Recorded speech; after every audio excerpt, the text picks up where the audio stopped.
From Harry Hurley Way in the world's playground to the broadcast pioneers of Philadelphia Hall of Fame, you're about to find out why Harry Hurley has been named to the Talkers Magazine list of the 100 most important talk show hosts in the nation. Let it be so. Live from the studios of Town Square Media in Northfield, it's Hurley in the Morning on WPG Talk Radio 95.5 and the WPG Talk Radio app. It is 7 minutes past the hour, and I will tell you, big difference this morning. I walked out the front door the last 2 days. It was 39 degrees 2 days ago, 38 degrees yesterday. It's a little chilly for April, and 53 when I walked out this morning. So we're getting there. What is it, climate change? Remember, it used to be global warming, but then all of their global warming summits got snowed out. So, climate change. That's what they do. They come up with words that say something but mean something altogether different. But I am glad it's getting a little bit warmer. The tree pollen just crushing. And evidently it's going to get worse. There's some parts of the country right now that it's at like an 11.8. The highest it goes is 12.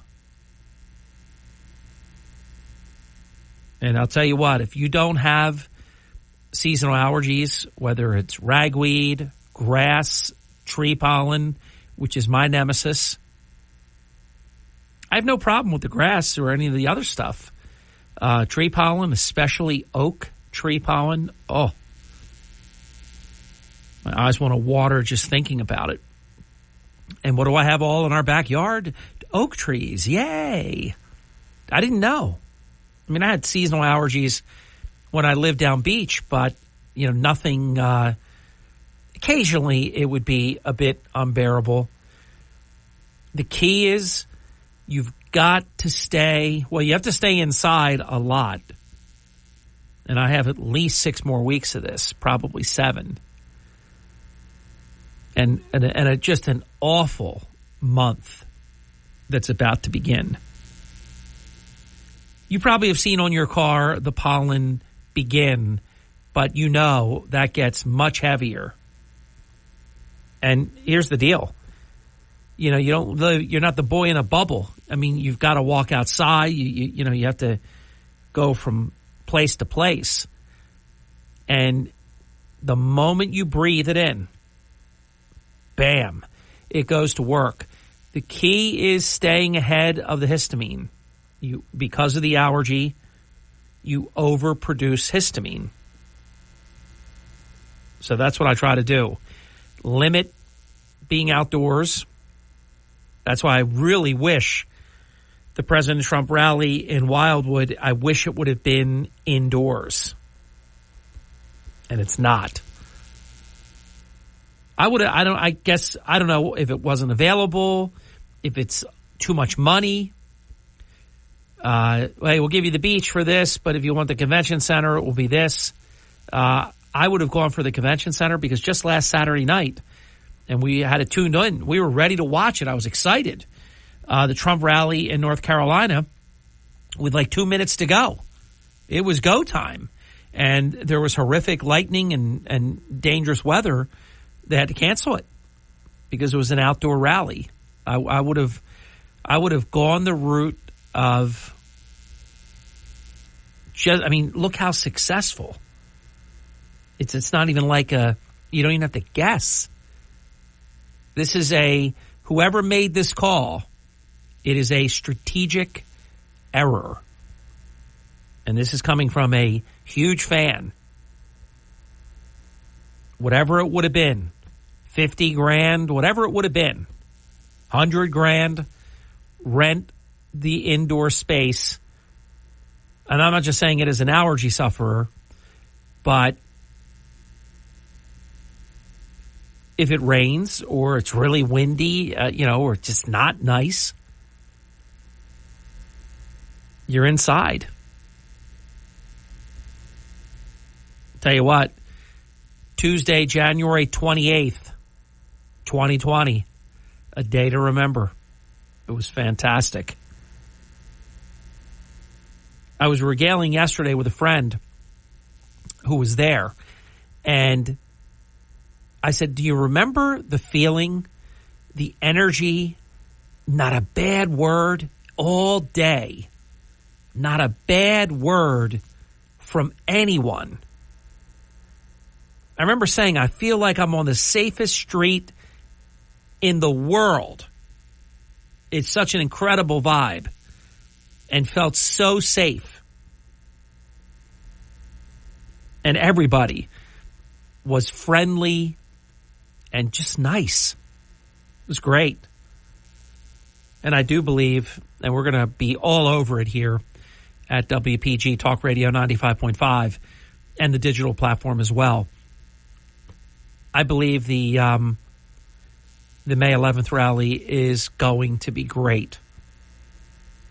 On a Saturday, huge crowd.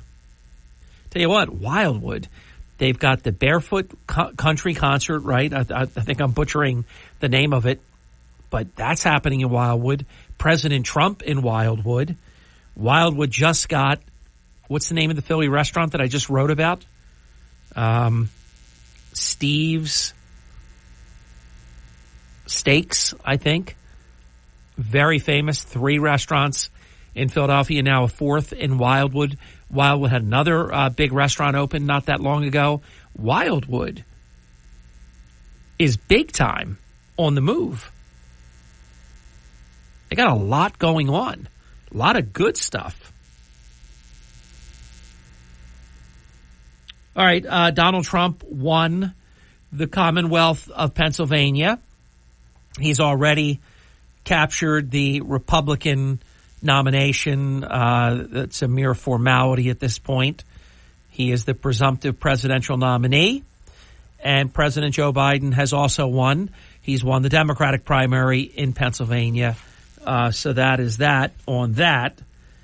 And you're really getting close to the point where one of the only mysteries, you know who the 2 presidential major party candidates are. You know who the third party candidates are. People like Robert F. Kennedy Jr., Jill Stein, Cornel West, et al. So really one of the only unknowns at this point. Who will, you know it's going to be Joe Biden and Kamala Harris. That awful ticket. Think about how bad that ticket is. He's terrible and she's worse. Really awful.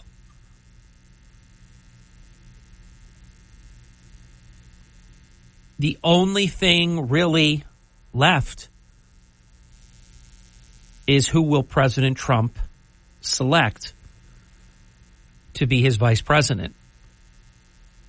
I think the list can be, this is what some are speculating. Tim Scott, I absolutely believe he's on a short list. Congresswoman Elise Stefanik of New York, I believe she is on the short list. I don't think she's going to get it, but I think she's terrific. Senator J.D. Vance of Ohio. Tim Scott, I didn't mention South Carolina, but let me get that in. J.D. Vance, I don't think is going to get it, but I like him. A little out there once in a while, but I like him. South Dakota Governor Kristi Noem, she's right there. I think she's got a really, she's switching up some of her positions. It's almost like she knows. She's either got it or she's close. She's changing up certain things. It's like, hey, you got to button down a couple of things before we do this. Senator Marco Rubio, Florida, but people that float that don't do their homework because you cannot have 2 candidates from the same state. I'm surprised at how many people in the national media do not know that.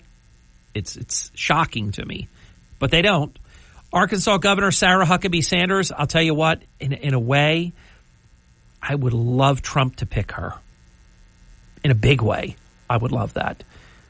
I think she's going to be the next Republican nominee regardless. Now, of course, if Trump picks somebody else, that person certainly has a leg up going into the next election if they're successful and become the vice president. Ben Carson, right there. I would take him in a second. Representative Marjorie Taylor Greene, no. Representative Byron Donalds, little squirrely, but I like him, of Florida. I don't think he's going to get it, but he's on, say, the top 15 or so. Senator Katie Britt of Alabama, I don't see it, but she's great. Arizona Senate candidate Carrie Lake, no way, she won't get it. Florida Governor Ron DeSantis, same problem as Marco Rubio. You can't have it. How don't they know this? How do we know what they don't know?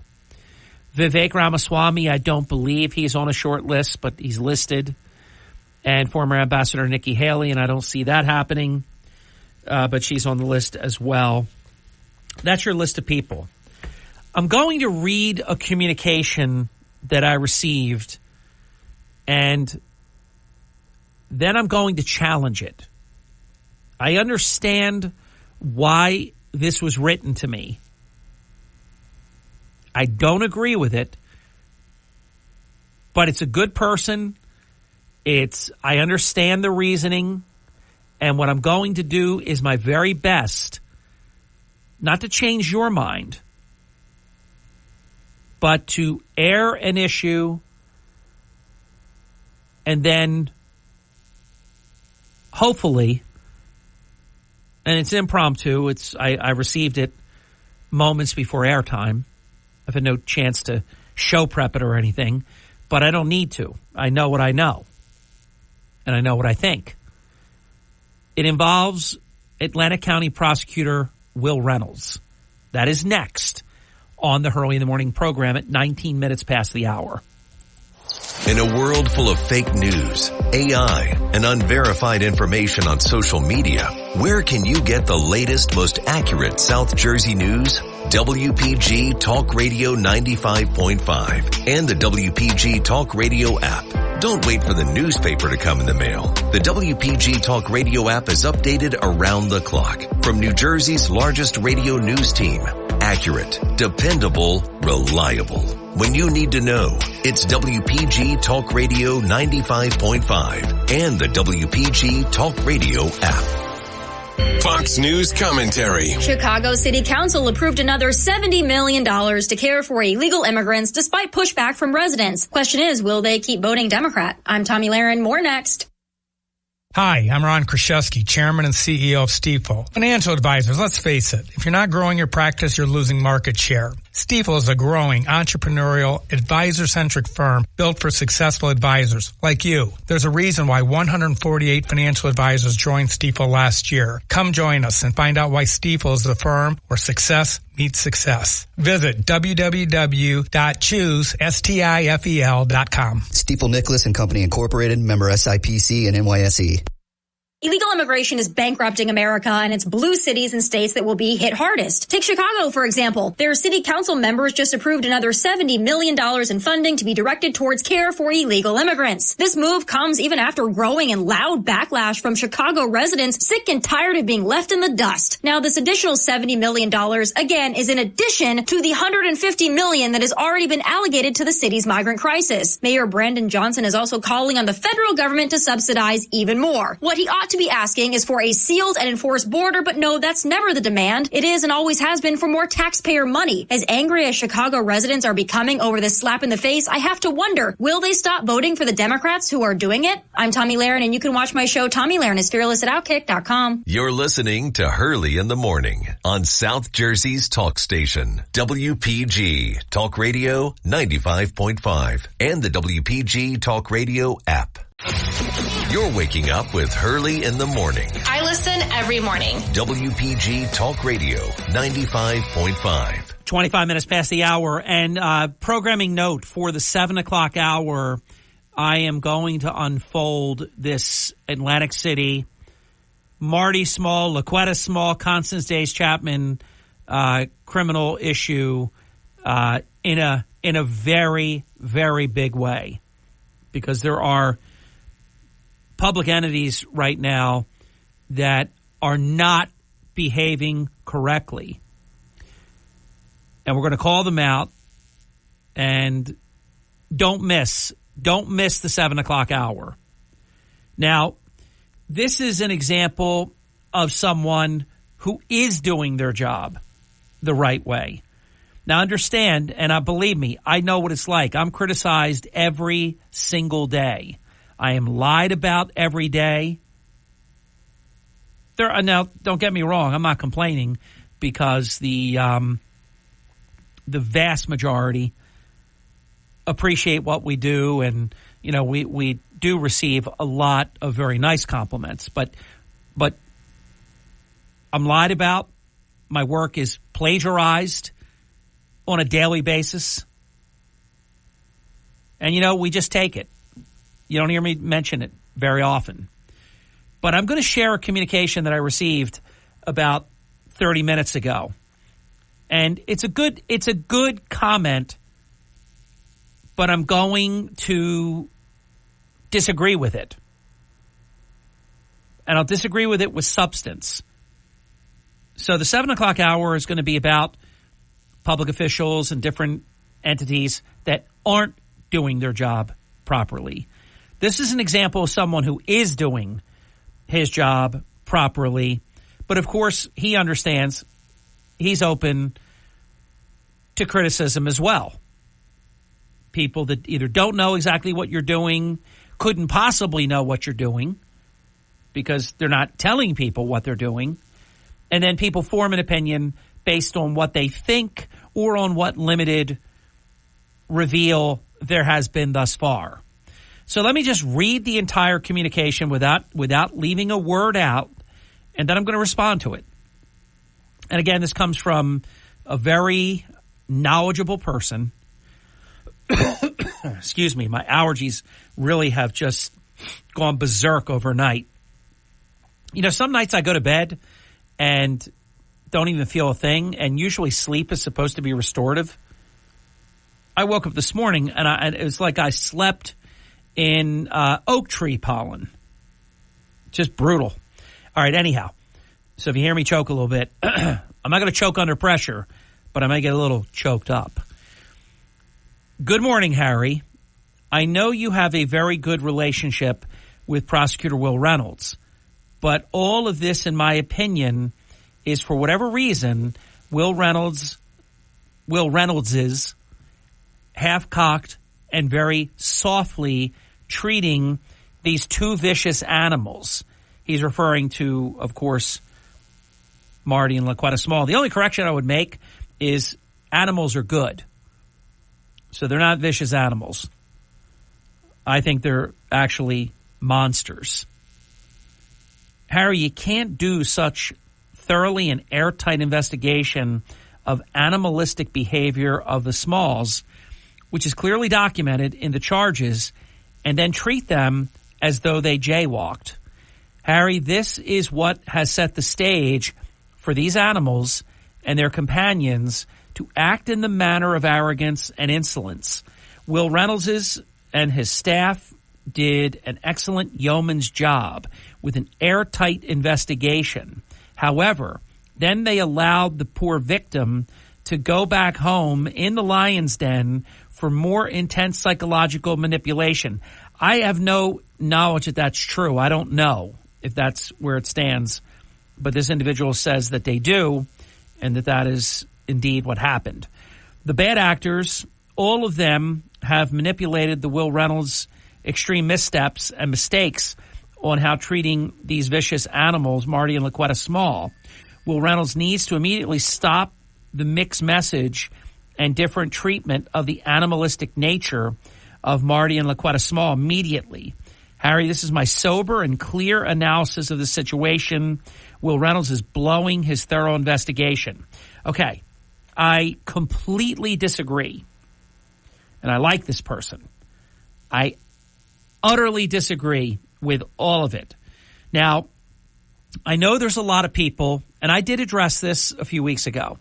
I know there's a lot of people that wanted to see a perp walk. And Will Reynolds could have done that.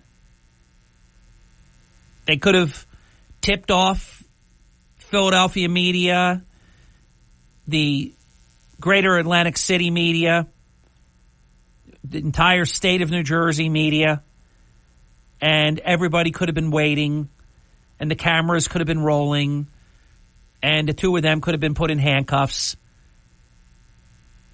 and duck walked and all that. And I know a lot of people wanted that. See, I don't care about that. I actually think that it was smart that Will Reynolds resisted doing that. There are a lot of hot dog prosecutors, and Will is not one. You got to understand something about Will Reynolds. Although he's newer in terms of being the Atlantic County prosecutor, his many, many years of doing the job, multiple communities, and I always lose track of the number, but it's like maybe 10. 10 out of, 23 or something, maybe more, where Will Reynolds has worked as a prosecutor. Always had a reputation for being fair, when necessary, very firm. And I'll tell you what, I would put Will Reynolds in the judge. What a compliment I'm about to share. I would put Will Reynolds in the Judge Michael Donio company. That if Michael Donio is dealing with a defendant that might be, to some extent, an accidental tourist or not a violent type offender, minimalist type defendant, Donio can be one kind of judge. If it's some heinous sexual fiend, abuser, Donio's a nightmare. And I mean that in a good way. I think they're very similar like that. So I think Will Reynolds resisting the scene, the specter of a public arrest is to his credit. Remember now, the perps can say in terms of public relations, it's always very tough. Will Reynolds isn't like Fat Bragg. He's not going to do crazy, goofy things. He's pretty much Joe Friday. Just the facts, ma'am. So I agree with what they did. I know, and I've talked to you by the boatloads. Oh, Harry, why didn't they should have locked him up and perp walked him and had him in handcuffs, and that should have all been videotaped. Heads down, crying, handcuffed. When you want to get a result, and a result really is all about gathering evidence, making your case. There's no way they would have presented the case if it wasn't buttoned down and ready. This was a singular jurisdictional prosecution. Most times you hear the Atlantic County Prosecutor's Office was aided by the Atlantic City Police Department or this department or the FBI or whatever, New Jersey State Police. I mean, this was literally a singular jurisdictional operation, which I believe was handled masterclass. First, the arrest of the principal.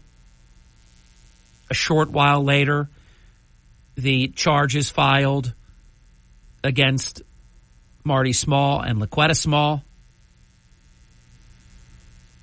And I don't think that Will Reynolds is losing any ground. Look, he's not going to call. I shouldn't say what he will do and won't do because, that's not for me to say. But my observations are I mean, it is not unheard of for a prosecutor to give an update, a status update at some point. Maybe something like that may take place down the road, because I think this is going to last, for a while. A year and a half, 2 years. It's going to be around for a while. But I think they've done it just right. And let's remember, we don't know everything they have. I'm careful about what I say. I talk to a lot of people, and I've heard a lot of evidence, alleged evidence, that has been gathered. And from what I know about this case, they've done a really good job.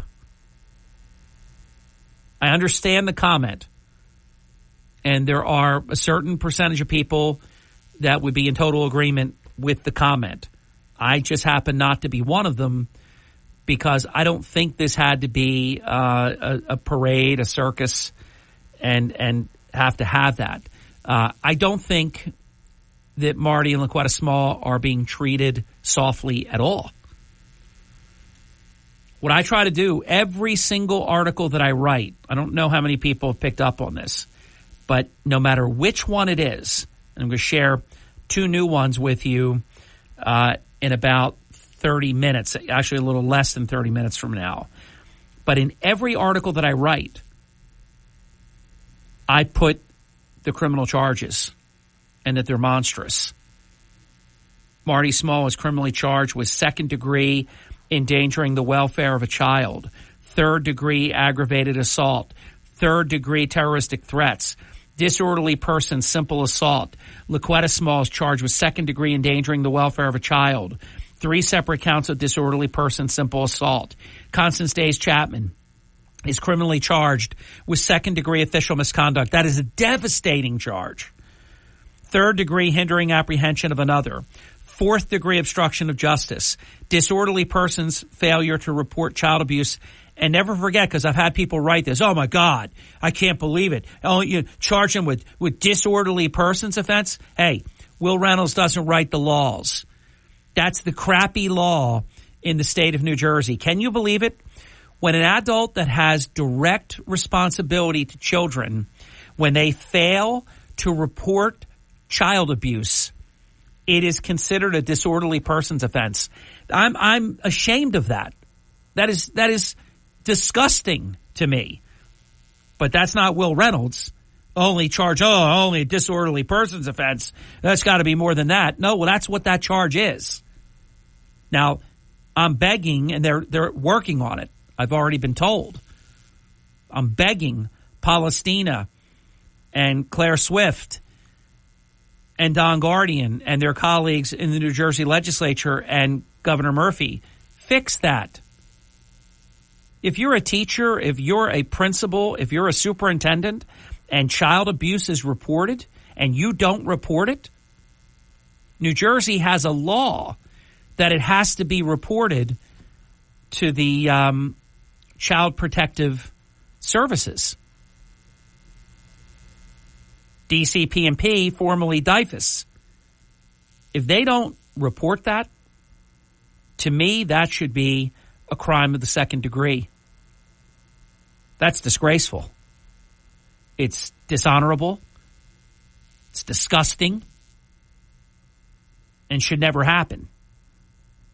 Much more when we come back. I'm pleased to have had the opportunity, because I've wanted to address that issue for quite a number of days now, where I think some have just a misimpression of that the Smalls are being treated specially or softly. I don't agree with that at all. I believe that we have a responsible and effective and appropriate Atlantic County prosecutor who understands the magnitude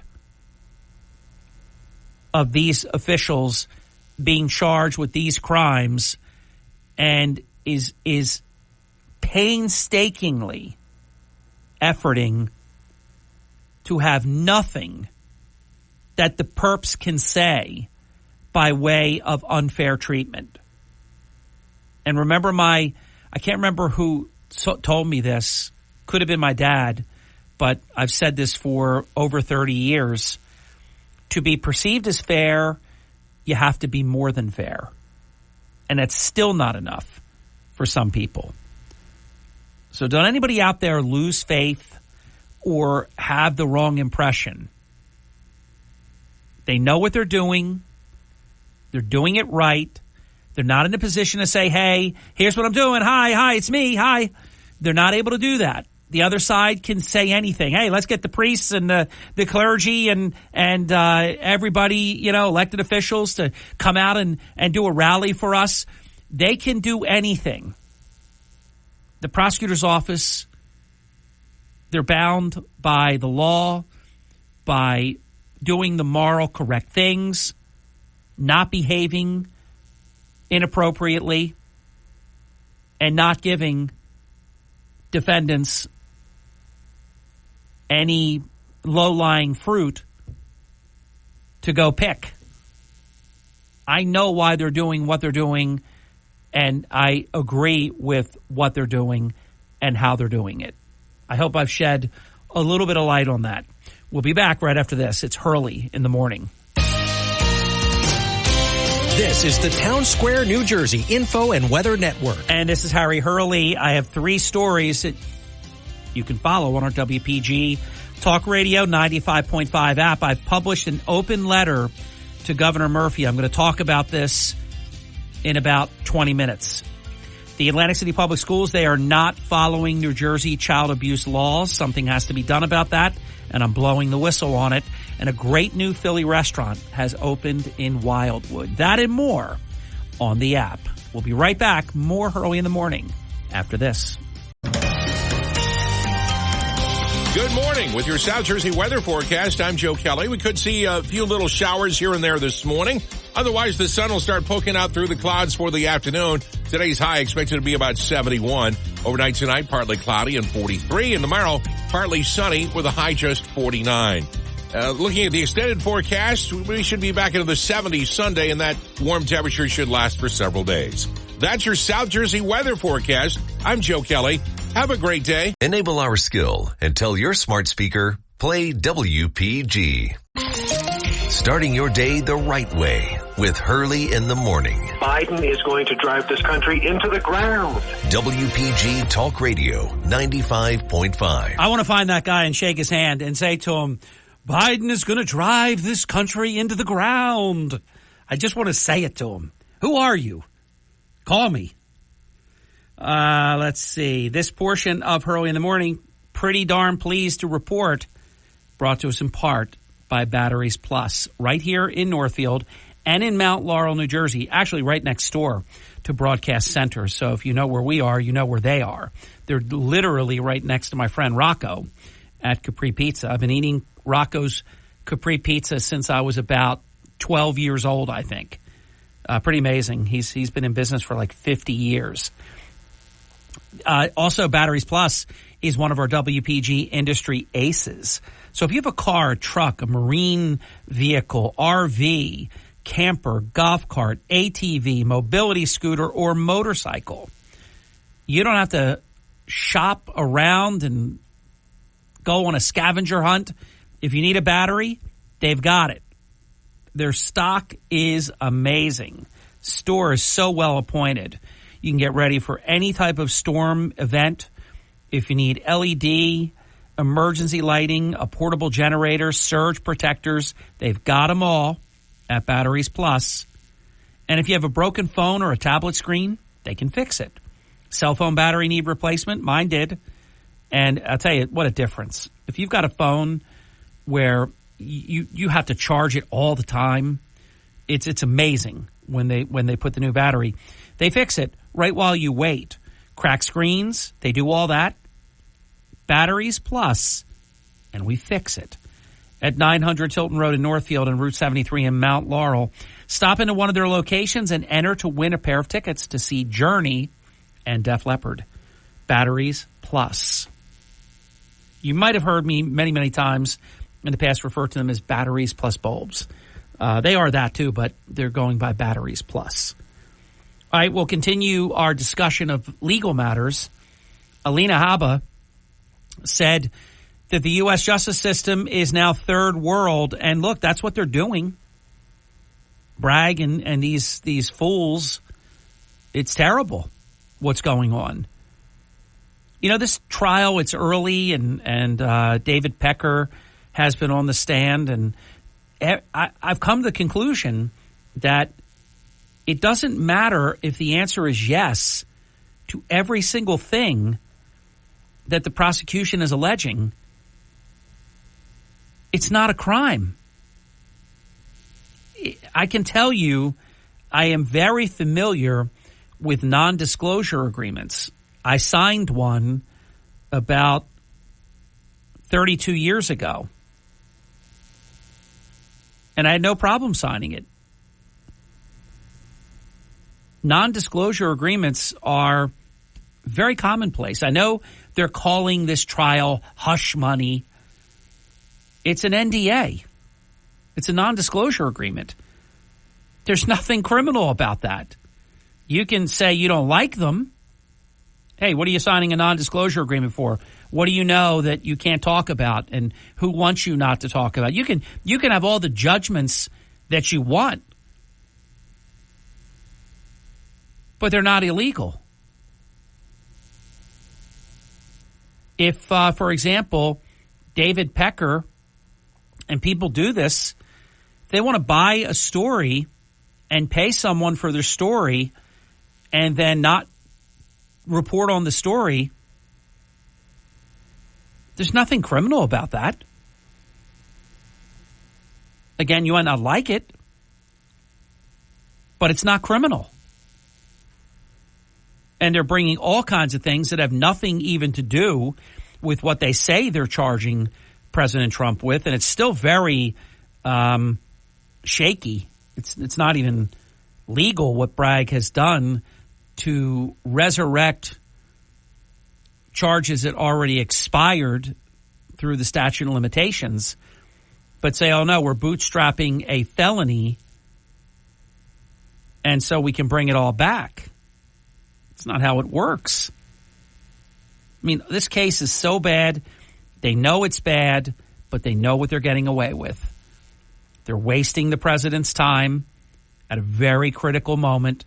That's why you don't even do these kinds of cases right before an election. We've never seen anything like this before because there's never been anything like it before. And remember, a gag order is usually everything is on its ear and upside down with this stuff. Like the right to a speedy trial. You hear people like Klingon Emperor Jack Smith. They talk about the speedy trial, the right to a speedy trial. No, the right to a speedy trial is the defendant's right, not the government's right. And gag orders are supposed to help a defendant. This one is only against Trump. But people like Michael Cohen and Stormy Daniels and others, they're free to do any interview that they want and trash the defendant, and the defendant is not allowed to speak. This is crazy what's going on. So Trump's legal spokeswoman, Alina Habba, is absolutely correct in what she's been alleging. I'm telling you, this judge, Juan Merchan, he really bears watching. He is bad news. We'll be right back. Don't go away. It is the Hurley in the Morning program. Dateline Atlantic City coming up in about 14 minutes. Hurley in the Morning. If you really want to know what's happening in Atlantic City, it's Harry Hurley every single morning. WPG Talk Radio 95.5. Hurley in the Morning. WPG Talk Radio 95.5. Starting your day the right way with Hurley in the Morning. We need to do what's best for this country. WPG Talk Radio 95.5. It is 3 minutes before the top of the hour. Perfect amount of time for a quality phone call. And let's say good morning to Tom Hand. Hello, Tom. Good morning, Harry. I just want to give a brief, a little synopsis here of what happens with schools and reporting to DCP&P, or it used to be known as DIFAS there. What I'm about to say has nothing directly to do with the allegations right now, but, I was a central office administrator at one time in Atlantic City. And the reason that the law set up that the principal can't take charge to do an investigation, DCP&P, they do not want the schools to make an investigation. It's not up to the school. By law, the teacher or the school person who finds out about it must report it directly. DCP&P makes the determination, and sometimes we don't know what they do afterwards. They do the investigation. It's not up to the school. And, Tom, what they've done, Constance Days, Chapman did it. I presume Laquetta Small is the impetus of it all. And they did it over at Chelsea Heights School. They have changed the policy to where you have to report it to the principal first. That goes against New Jersey state law. Right, it is. It's against the law. I've given workshops in Atlantic City and other districts there. I've been, in fact, within the last month, I've had to make a call to DCP&P. I've been, every time with the staff that I was in charge of there, a lot of times they would report it to me. I would be with them on the phone when they made the phone call, but the individual has to do it themselves there. There were many times I had a teacher very nervous about it. I would also talk to, at that time, DIFAS there, and then I'm just going to use your name as a teacher. Mr. Hurley would then attest to everything that has happened, and we would turn it over for the investigation. It's not the school's obligation to do these investigations there. And when you report, you can even report it anonymously. There, we would make sure we had a record who we spoke to there. But schools can, what I thought was really interesting when I read your article, that the Chelsea Heights School was setting up their own policy. And so did Atlantic City High School. Right. And you as a fast forward, you can't have policies, it's the district's policy, and you cannot set up a policy. Tom, do me a favor. You might have to go into school. If you have to go into school, we'll talk next time. But I'm out of time this hour. If you want to hold, you can. Millville, a Town Square media station. Everything you need to know in 6 minutes starts now. Kelly. From Harry Hurley Way in the world's playground to the broadcast pioneers of Philadelphia Hall of Fame. You're about to find out why Harry Hurley has been named to the Talkers Magazine list of the 100 most important talk show hosts in the nation. Live from the studios of Town Square Media in Northfield, it's Hurley in the Morning on WPG Talk Radio 95.5 and the WPG Talk Radio app. Hey, thank you. It's 7 minutes past the hour. Let me take one phone call that's been holding, and then I'm going to begin our Atlantic City coverage. Welcome to Hurley in the Morning. You're on the air. Good morning, Harry. Morning. I'm calling to back up with Tom's conversation. I'm in a school in Ocean County, and that has been our policy, unfortunately, that it has to go through our supervisor and principal before child services can get a phone call. All right, so your school is breaking the law also. Uh-huh. Yep. If you go to an article that I wrote just a few days ago, I have the actual verbiage from the state of New Jersey in terms of what the crimes are, where it has to be reported first, which is DCP&P. Look, if they want to do something like if a teacher or a supportive staff member reports it to DCP&P and then you tell somebody at school after the fact, but they can't have a policy, and I've already uncovered 2 schools in Atlantic City. I'm sure there's more. I just haven't been able to, I'm the only person doing this, so I'm doing the best I can. But I'm sure there's more, but there's at least 2, and now you're a third. And there's a reason for this. It's control.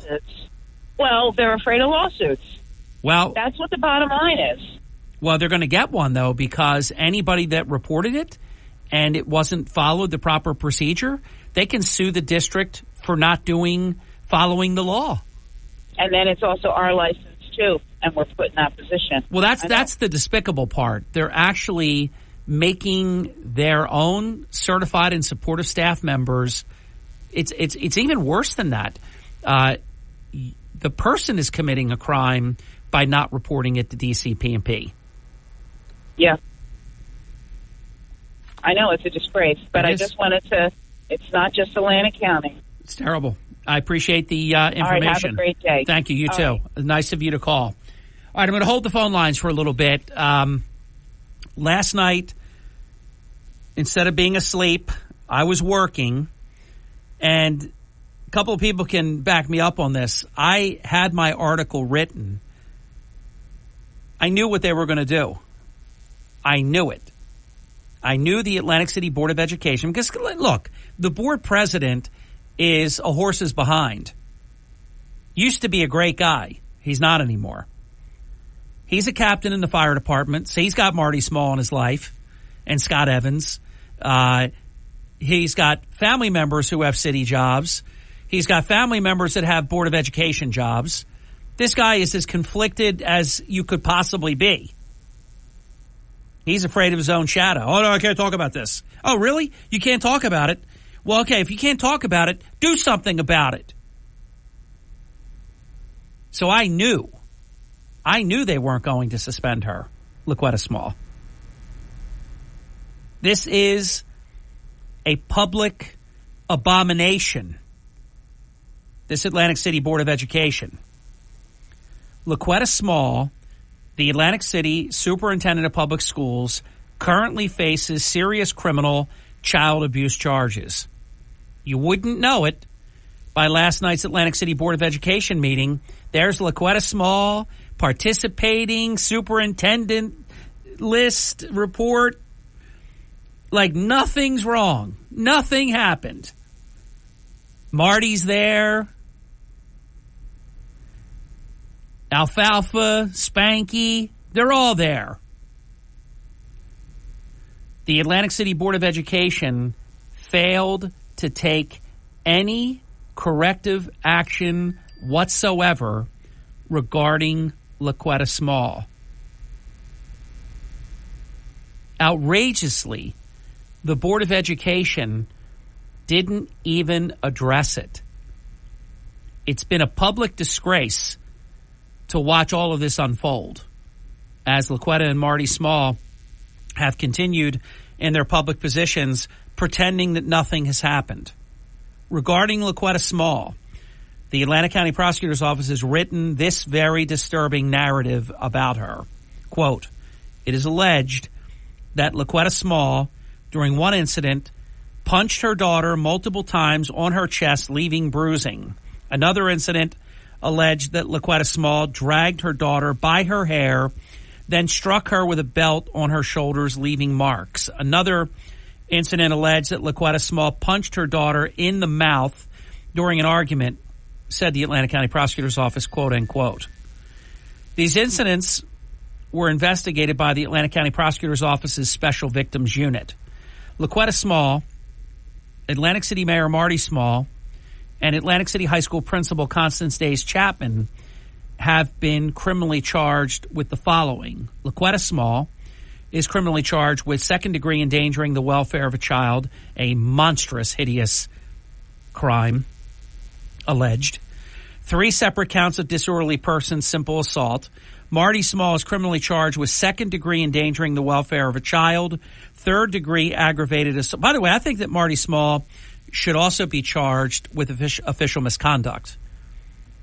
And I believe that the Atlantic County Prosecutor's Office has confirmation of information in their possession which would rise to the level of official misconduct. But he's been charged thus far with second-degree endangering the welfare of a child, third-degree aggravated assault, third-degree terroristic threats, and disorderly person simple assault. Constance Days Chapman is criminally charged. Hey, Constance, have you figured out yet? You're the you drew the short straw here. You're the only one suspended. How she must feel like, hey, wait a minute, what am I suspended for? What did I do? I did all this and they didn't? Just me? Second-degree official misconduct, third-degree hindering apprehension of another, fourth-degree obstruction of justice, disorderly person's failure to report child abuse, and if that's all proven, shame on you. Dace Chapman has been previously suspended, as I mentioned. The allegations about Marty Small by the Atlanta County Prosecutor's Office are deeply troubling. Quote, it is alleged that during the months of December 2023 and January 2024, the defendants physically and emotionally abused their 15/16-year-old daughter because it overlapped 2 different years. Physically and emotionally abused their 15/16-year-old daughter on multiple occasions. During one incident, Marty Small Sr. is alleged to have hit his daughter multiple times in the head with a broom, causing her to lose consciousness. Another incident alleged that Marty Small Sr., during an argument with his daughter, continuously threatened to hurt her. I never heard this term before, quote, by earth slamming her, end quote, her down the stairs. I'm assuming earth slamming is like boom, boom, boom, boom, boom, boom, boom, boom, boom, down the stairs. Bang, bang, bang, bang, bang. I've been asking for someone to educate me on earth slamming. It's a term I'm not familiar with it. Marty Small Sr., an argument with his daughter, continuously threatened to hurt her by earth slamming her down the stairs, grabbing her head and throwing her to the ground and smacking the weave out of her head. Another incident involved Marty Small Sr. punching his daughter repeatedly in her legs, causing bruising, said the Atlanta County Prosecutor's Office. By the way, if that's true, that's a real sicko. So, Marty, if you did that, you know if you did it or not, and I think the prosecutor's office knows if you did it or not. I don't know if you did it or not, but if you did it, you're a real sicko, a real disturbed individual that has no business being mayor of your own poopy. Just that's what like career physical abusers do. They hit their wives or they hit their children. Cowards, by the way. They hit their spouses, they hit their children in places that you don't see. If you did that, you're a real sicko. If you knocked out your daughter, you're a real whack job. And again, you know if you did all this. It's evidently confirmed that Marty took his daughter to the hospital where they lied, and he went on with the lie about how the knockout happened, allegedly. The Atlantic City Board of Education really has no choice but to suspend LaQuetta Small. But will they? See, I've maintained from the beginning that they won't, and that the state is going to have to intercede. LaQuetta Small delivered the superintendent report at last night's board meeting like nothing has happened. What an abomination that is. My friend just wrote me that earth slamming is an MMA term, which that's the first time someone's given me a lifeline. At about 6:30 last night, the board went into executive session and advised the public that there would be an executive session for about 2 hours. The board did not mention in public session if they would be discussing LaQuetta Small during the executive session. By the way, just as a former board member, this superintendent should have been suspended second one. If I was a board member, it would have happened. I don't care what the other 8, or in this case, well, they don't have a sending district member anymore, so it's a 9-member board. That's a disgrace, too. I would have seen to it. She would have been suspended the second that the charges came out from the prosecutor's office. And it's because of the nature of the charges. You cannot be a superintendent active and have child abuse charges pending. It can't be allowed. That is contrary to everything. It's all pretty simple. A chief school administrator simply cannot remain in active duty status. Look, they're going to suspend her, if they suspend her at all, with pay. We've been told that Constance Days Chapman is suspended with pay. I would have suspended both of them immediately without pay. Not to be punitive, but because of the nature of the charges. Look, and then if they're acquitted, they get back pay. Oh, well, what do they do for a whole time before? Hey, should have thought of that beforehand. Days Chapman was promptly suspended from her position. She must be thinking, like, having sleepless nights. Hey, what's up here? You'll figure it out. You'll figure it out, Constance. At some point, the light bulb's going to go off, and you're going to be like, whoa, I get it now. I'm the fall guy. Days Chapman was promptly suspended from her position, and she should have been, following the Atlantic County Prosecutor's Office announcing criminal charges had been filed against her. On the other hand, LaQuetta Small shows up for work like nothing happened. Days Chapman's first court appearance was slated for today, and she has waived that first appearance. Marty and LaQuetta Small's first court appearances will be on Wednesday, May 15th. The state of New Jersey must now step in and do what the Atlantic City Board of Education failed to do. The state must immediately suspend LaQuetta Small from her position until disposition of her criminal charges takes place. Now, when we come back, I'm going to share with you my open letter to my friend Governor Phil Murphy next on the Hurley in the Morning program. You're waking up with Hurley in the Morning. Egg Harbor Township, Ocean City, Goshen, Cape May. WPG Talk Radio 95.5 and the WPG Talk Radio app. Your morning cup of Sean. This is the Sean Hannity Morning Minute. And they had this battle of, whether or not this gag order is legitimate, and a fight between Trump's attorneys and the judge are losing credibility. Well, why does everybody else involved in the case allowed to talk and give their opinions, and Trump can't go out and defend himself? Seems pretty straightforward. If you're going to let one side talk, you got to let all sides talk. There was no crime here. They made it up. They have to combine a non-existent state misdemeanor beyond the statute of limitations, tie it to a federal felony, which was not prosecuted by the federal government that did look at it. And all of this is just the way that, I guess, American justice works under a weaponized justice system of Merrick Garland and Joe Biden. The conservative underground meets later today on the Sean Hannity Show. Imagine a society with a digital dollar and no cash. No tooth fairy or piggy banks. No more selling extra items for cash. A digital dollar means your life could depend on the internet, electricity, and people you don't know. Plus, it means every penny you have could all be tracked. So goodbye to privacy. That's why thousands of Americans have decided to opt out of the government's plans by talking to Goldco and putting a portion of their savings into physical gold and silver, including Sean Hannity.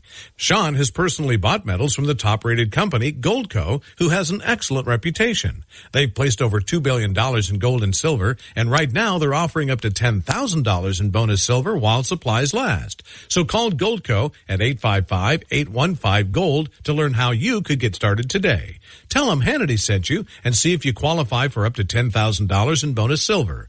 Call Goldco at 855-815-GOLD. That's 855-815-GOLD. Starting your day the right way with Hurley in the Morning. WPG Talk Radio 95.5 and the WPG Talk Radio app. Starting your day the right way with Hurley in the Morning. Honesty and transparency, it's not afraid to get down and dirty and really just tell me the truth. WPG Talk Radio 95.5. We are back 26 minutes past the hour. I'm going to fill you in on something by text message. I've had a brief conversation with Governor Murphy. I have sent him what I'm about to share with you. I wanted him to have it before I shared it with you. So literally 5 minutes or so after providing this to Governor Murphy directly, and he has acknowledged receipt. And now I will share with you, a friend of mine just wrote me something that's very funny. Not about this, because there's nothing funny about this. But it is funny what he wrote me. We're talking about allergies with a good friend. He does Navage, which you've heard on this program countless times. You know, neti pot, Navage, there's a lot of benefit there. If you have a deviated septum, though, you can't do it because it won't go through one into the other. It will get all just blocked up. It's not good. In any event, the article is titled Governor Murphy, Atlantic City Board of Education has failed to act. An open letter to my friend, New Jersey Governor Phil Murphy. Dear Governor Murphy, as you know, Atlantic City Mayor Marty Small, Atlantic City Superintendent of Public Schools LaQuetta Small, and Atlantic City High School Principal Constance Days Chapman have all been charged with serious child abuse crimes. The criminal charges are monstrous, including Marty Small is criminally charged with second-degree endangering the welfare of a child, third-degree aggravated assault, third-degree terroristic threats, disorderly person simple assault. LaQuetta Small is criminally charged with second-degree endangering the welfare of a child, 3 separate counts of disorderly person simple assault. Constance Days Chapman is criminally charged with second-degree official misconduct, third-degree hindering apprehension of another, fourth-degree obstruction of justice, disorderly person's failure to report child abuse.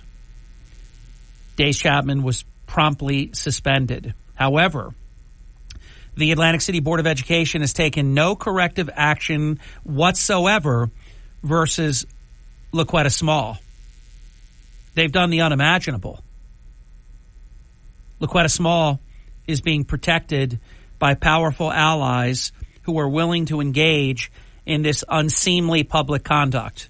This is what the Atlantic County Prosecutor's Office has to say about LaQuetta Small.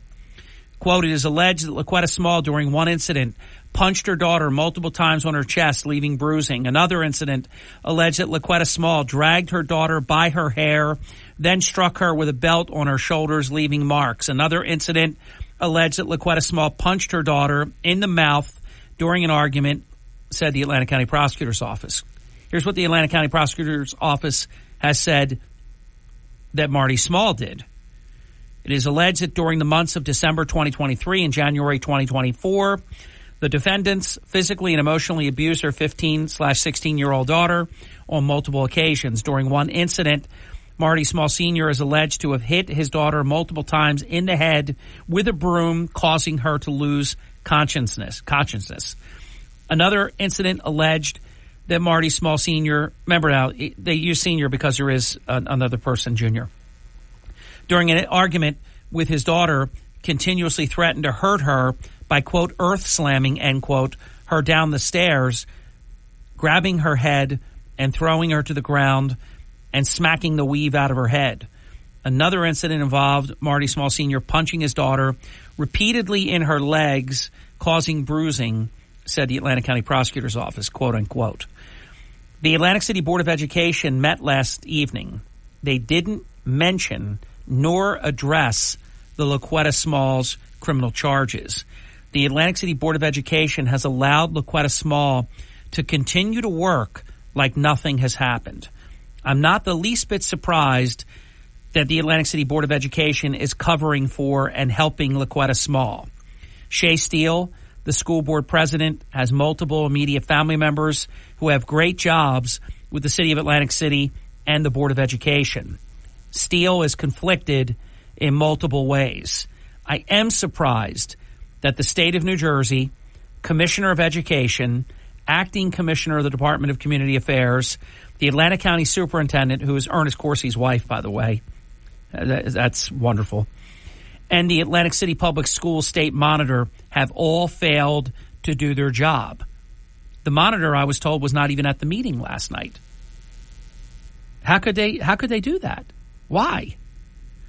A superintendent of public schools cannot be allowed to continue as an active employee while facing serious child abuse charges of this nature. I mean, after all, it's why they immediately suspended Constance Days Chapman, because you have to. It is clear that the Atlantic City Board of Education has purposely failed to act. Parents should be flipping out. And we'll see who cares and who doesn't care. Because I shouldn't care more than you care.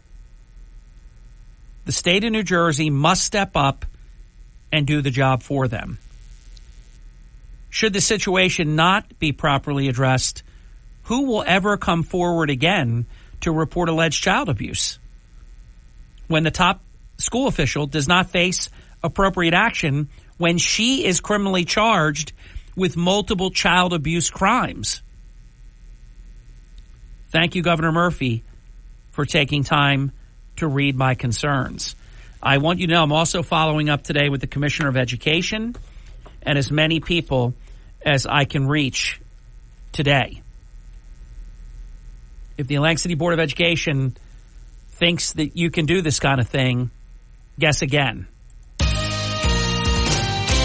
This is the Town Square, New Jersey Info and Weather Network. 32 minutes past the hour. Harry Hurley, 3 stories that you can follow right now on the WPG Talk Radio 95.5 app. I have published an open letter to Governor Murphy. You just heard it, regarding the failure to act of the Atlantic City Board of Education. Disgraceful, people. You should resign. You're a public embarrassment. The Atlantic City Public Schools is not filing New Jersey laws regarding child abuse. The state has to move there, and a great restaurant in Wildwood. Good morning. With your South Jersey weather forecast, I'm Joe Kelly. It looks like it's hit or miss with a few scattered showers this morning. Otherwise, we should see a little bit of sunshine, especially for the afternoon today. High temperature expected to be about 71. Overnight tonight, partly cloudy, a low 43. And cooler tomorrow, partly sunny with a high of 49. We should be back into the 70s by Sunday, and that should last several days into next week. That's your South Jersey weather forecast. Have a great day.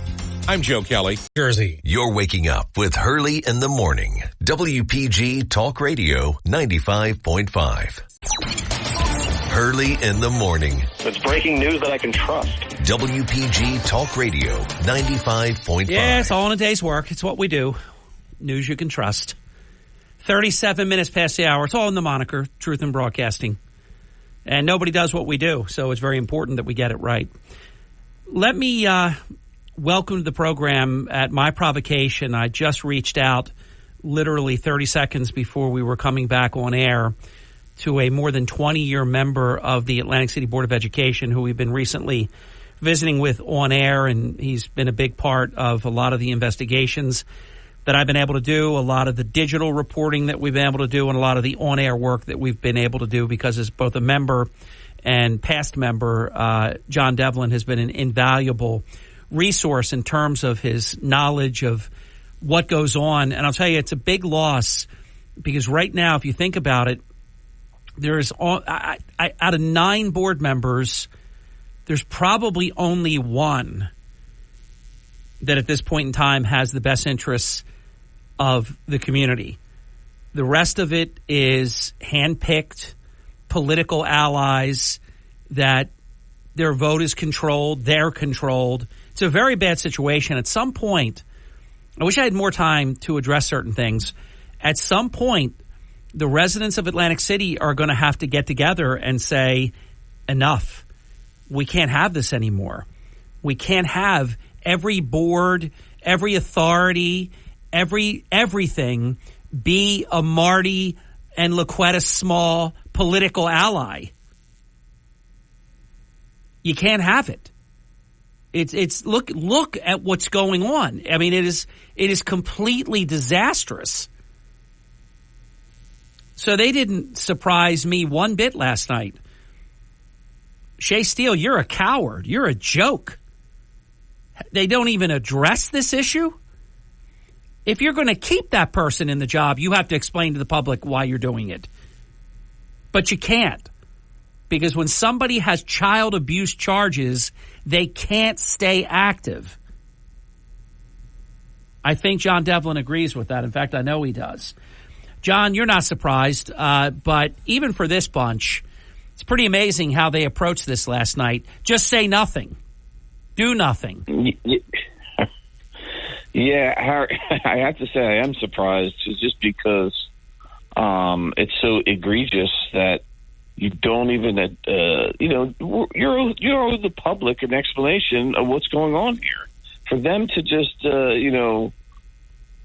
totally ignore the big white elephant sitting in the room, it just shows. Hi, let's go to the superintendent report. Hello, superintendent. Give us your report right now. I mean, this is crazy. This is like one flew over the cuckoo's nest.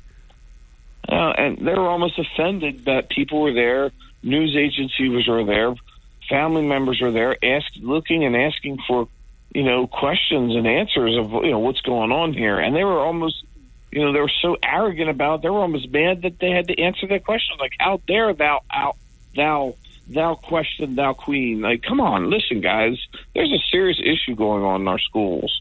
And this is what I'm hearing, Harry, and as this goes on, as your investigations go on, this is just the tip of the iceberg. You got Shea Steele sitting up on top of the iceberg, and, his wife works for the district. His father works for the district. His son works for the fire department. He's got a cushy job at the fire department. The appointing authorities, the mayor, Marty Smalls. I mean, the list goes on. I at the meeting yesterday, the people that filled the room were all friends and families. It was like a lookout at the cookout. You had the Caldwells there. Barry Caldwell, who knows what position he has this year. You had Gabby Caldwell, just retired at top of the mark. You have their children, both work for the school district. I mean, the list goes on. You got Walt Johnson's wife, top of the mark as a teacher. You have that Kai Cash, his wife works for the district. Miss Byard, Miss Bailey, their daughters and sons work for the district. I mean, do I have to continue, Harry? This is nothing more than protecting their assets and not addressing the elephant in the room, that you have a superintendent charged with real crimes, 2C crimes, and is allowed to conduct meetings, is allowed to make decisions and recognize people and give awards. I think the district is, in fact, I know it. They're in grave jeopardy right now. The potential liability and exposure to have taken no action whatsoever is really unlimited. It's shocking, but I knew they would do it. I knew it because they figure, hey, look, we'll do nothing. If the state makes us suspend Laquetta Small, then they will have done it. And then the Smalls can't be mad at me, and they can't be mad at my relatives and take their jobs from them and hurt them because I didn't do it. I let you stay. I mean, the reason I knew they were going to absolutely go with this is for the reasons mentioned, but also they hadn't taken any action prior to the board meeting. So that they allowed this individual to come to work like everything is fine. And, John, we got disconnected, so I hope you will call back. Welcome to Hurley in the Morning. You're on the air. Harry, Johnny X. X-Man. Listen, it's a debacle. It's a mockery. It's a lot of stuff. And someone brought up a very good point to me yesterday about this husband and wife duo and what's going on. And only one person has ever had control like this of a school system, and not that he's ever done nothing wrong like this, but what if Phil Gunther, who was a mayor and is still the superintendent, and who, if he still was the mayor, what if he did something like this in the county, on a county level? Because he held both positions as a mayor and a superintendent. Well, any superintendent, and I'm a former board member, I can tell you, this wouldn't have waited for the next regular meeting of the Board of Education. The individual would have been immediately suspended. The decision would have to be made. you'd poll the board or whatever you would do to decide if this is somebody, that circumstances warrant suspending them with pay, suspending them without pay if it reached a certain level. That would be the only question. There'd be no question about suspension, only if you were suspending with or without pay. That this individual is allowed to continue in the position is disgusting, and it is disgraceful. It's like, I don't get, who were the attorneys that the school board hired that they definitely had to run this past them, and if they didn't, this makes it even 50 times worse. Well, I don't know Riley and Riley honestly, from a can of baked beans. I don't know what they look like. I know their names, but they want to keep what they've got. So, attorneys sometimes gives the client the advice they want, or don't think it's not possible that solicitors have said before, I feel there's great potential liability here. This is my, professional recommendation. And then boards don't have to take it.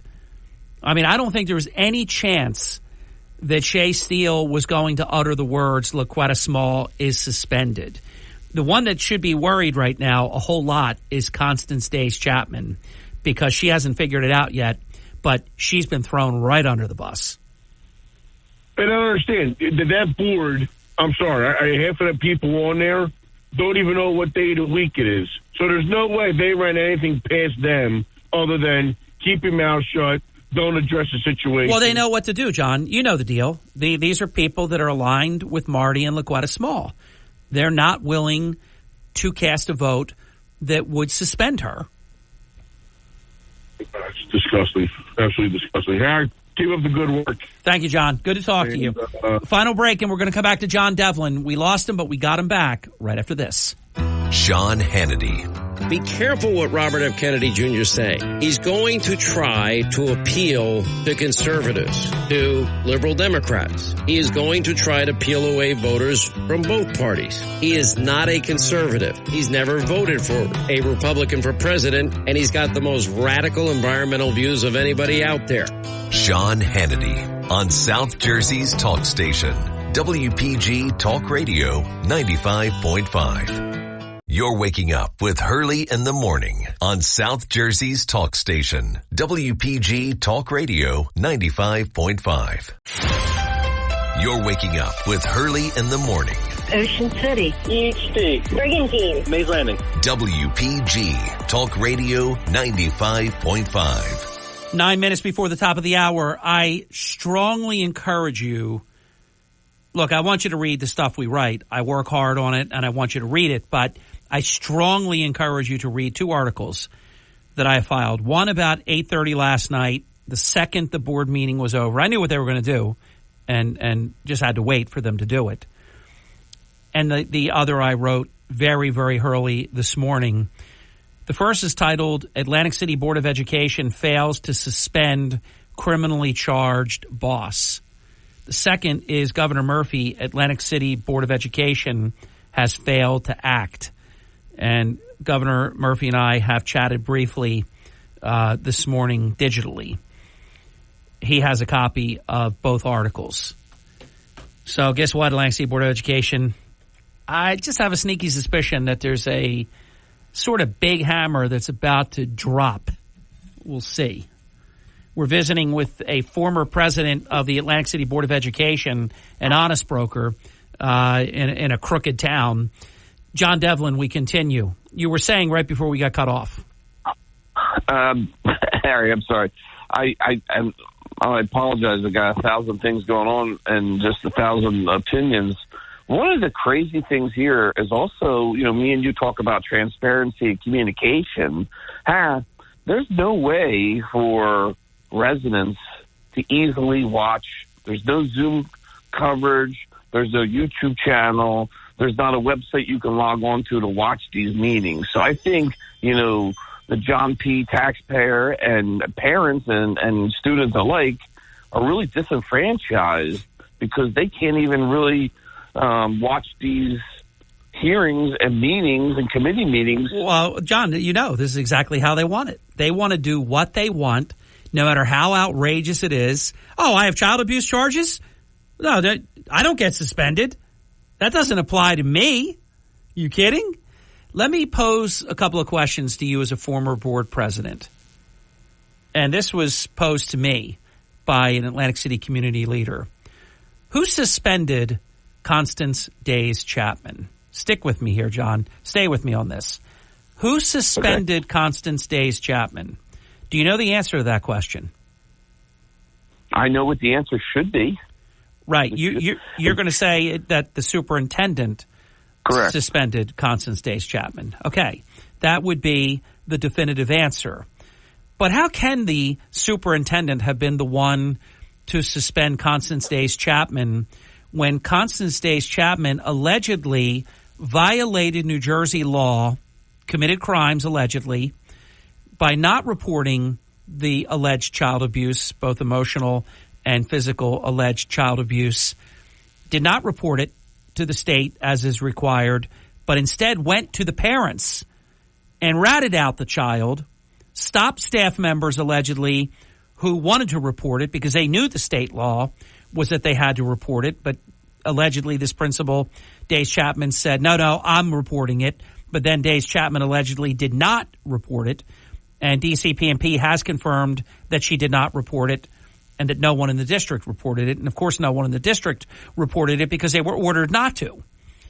So how could LaQuetta be the one to suspend Constance Days Chapman?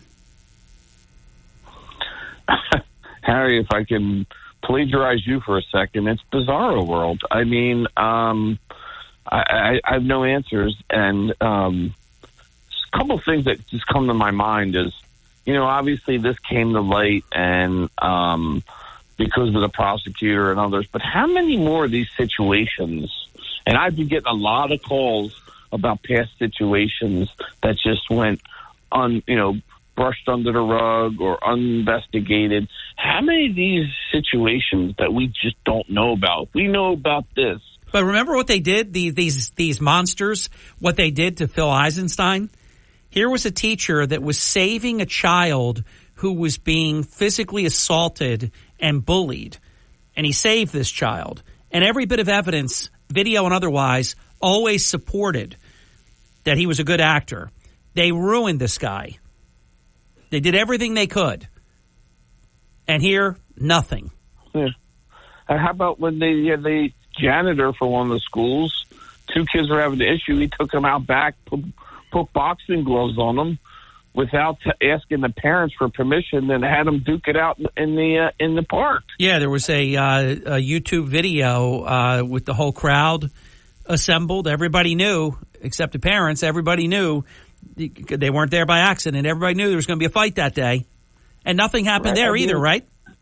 Nothing. No, I mean... And, of course, that's obviously so terminable. But it's obviously someone they want to protect.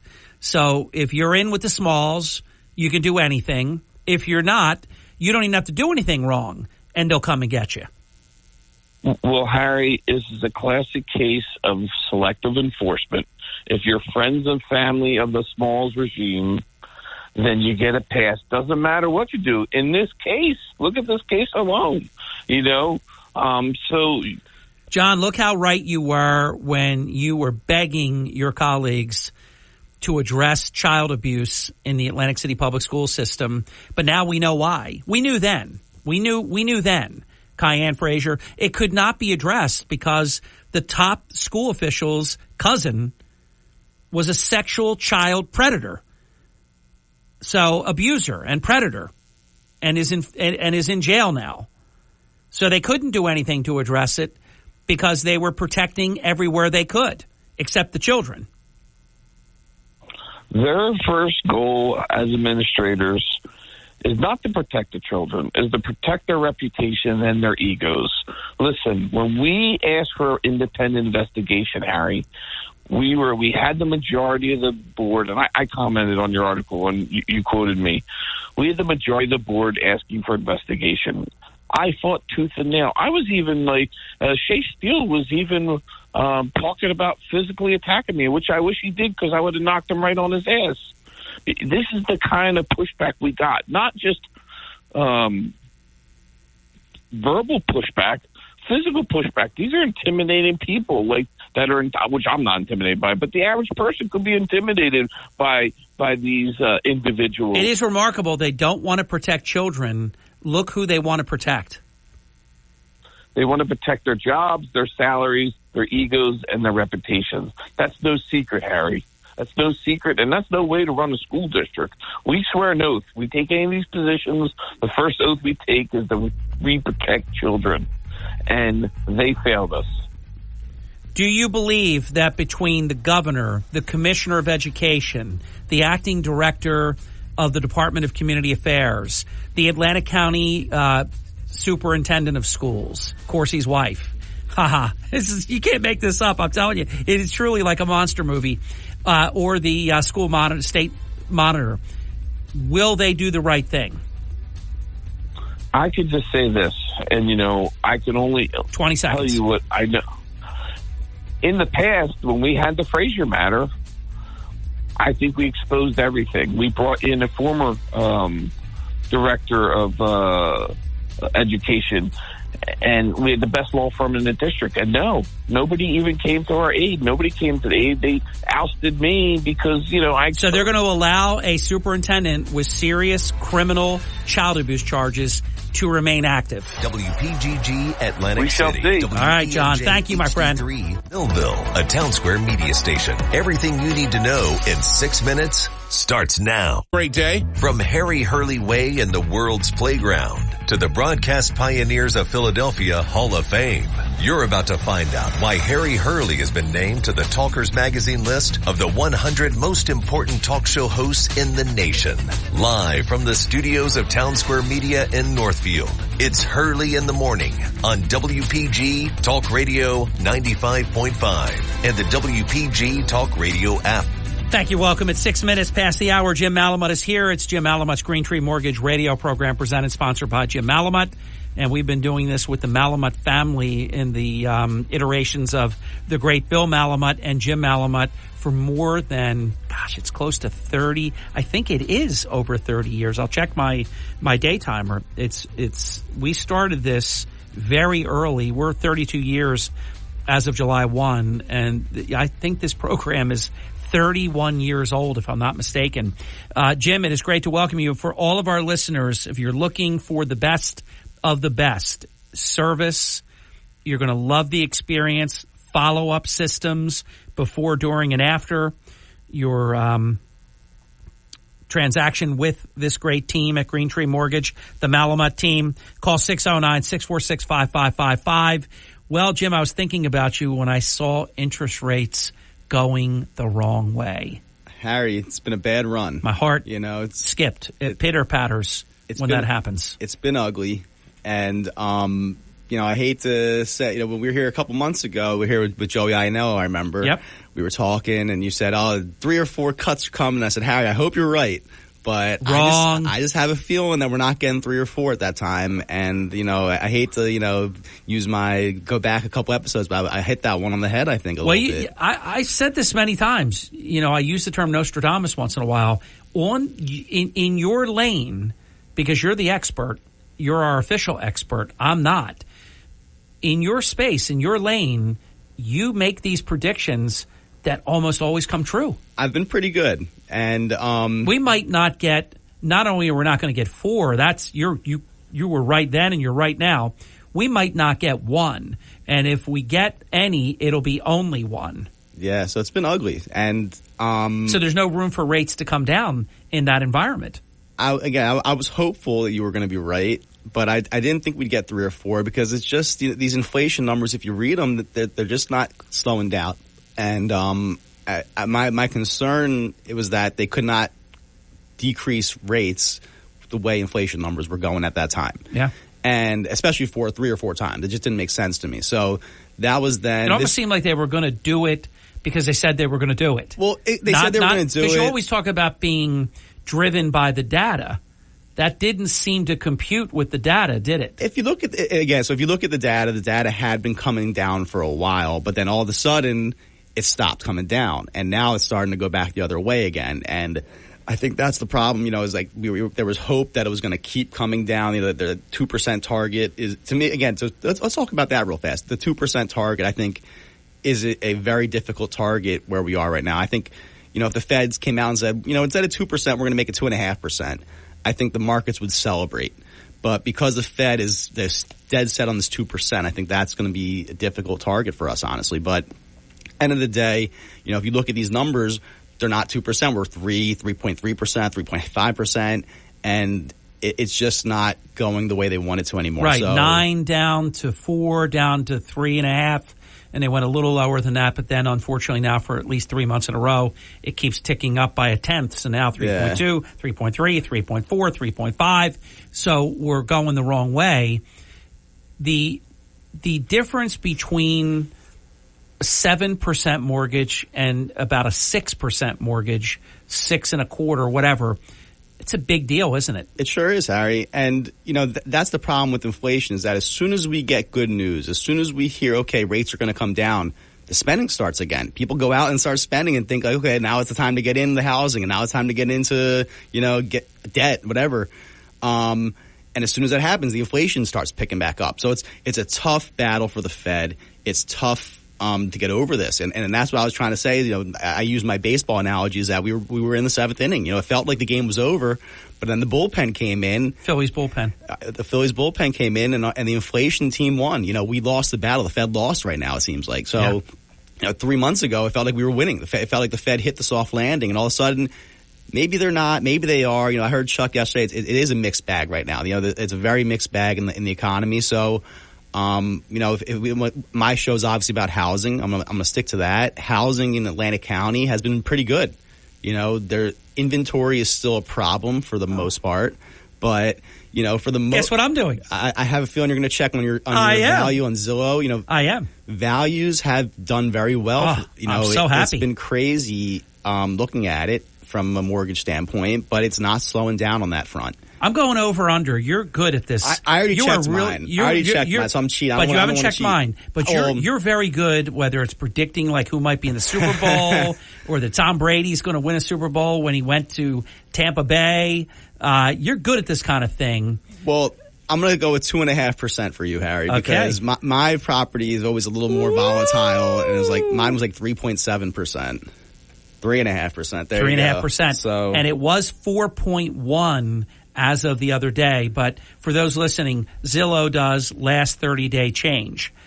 I got to tell you, 3.5% is a healthy 5-figure appreciation in the Ponderosa. And that's 30 days. Yeah. That's not over, year over year. That's 30 days. I'm not complaining. I'm not unhappy with that, Jim. Yeah. So the values in this area are still very strong. Whether it's Atlantic City, Ventnor, Linwood, everywhere. And that's Zillow. I can get more than that. Oh, yeah. That's not accurate. Zillow is never accurate 100%, but they give you a good range. Yeah. And if you follow it all along, then it's, Exactly. You can see what the market's kind of doing at least, trend-wise. So, things are healthy. We closed last month 27 loans, $7 million in volume. This month for April, we're going to close probably 40 loans. I think just over 10 million in volume this month. So, we're doing good. There's a lot of difficult times if you're a buyer, though. It's still not easy to buy a house. There's limited inventory. The rates are high and the prices are high. So it keeps people where they are.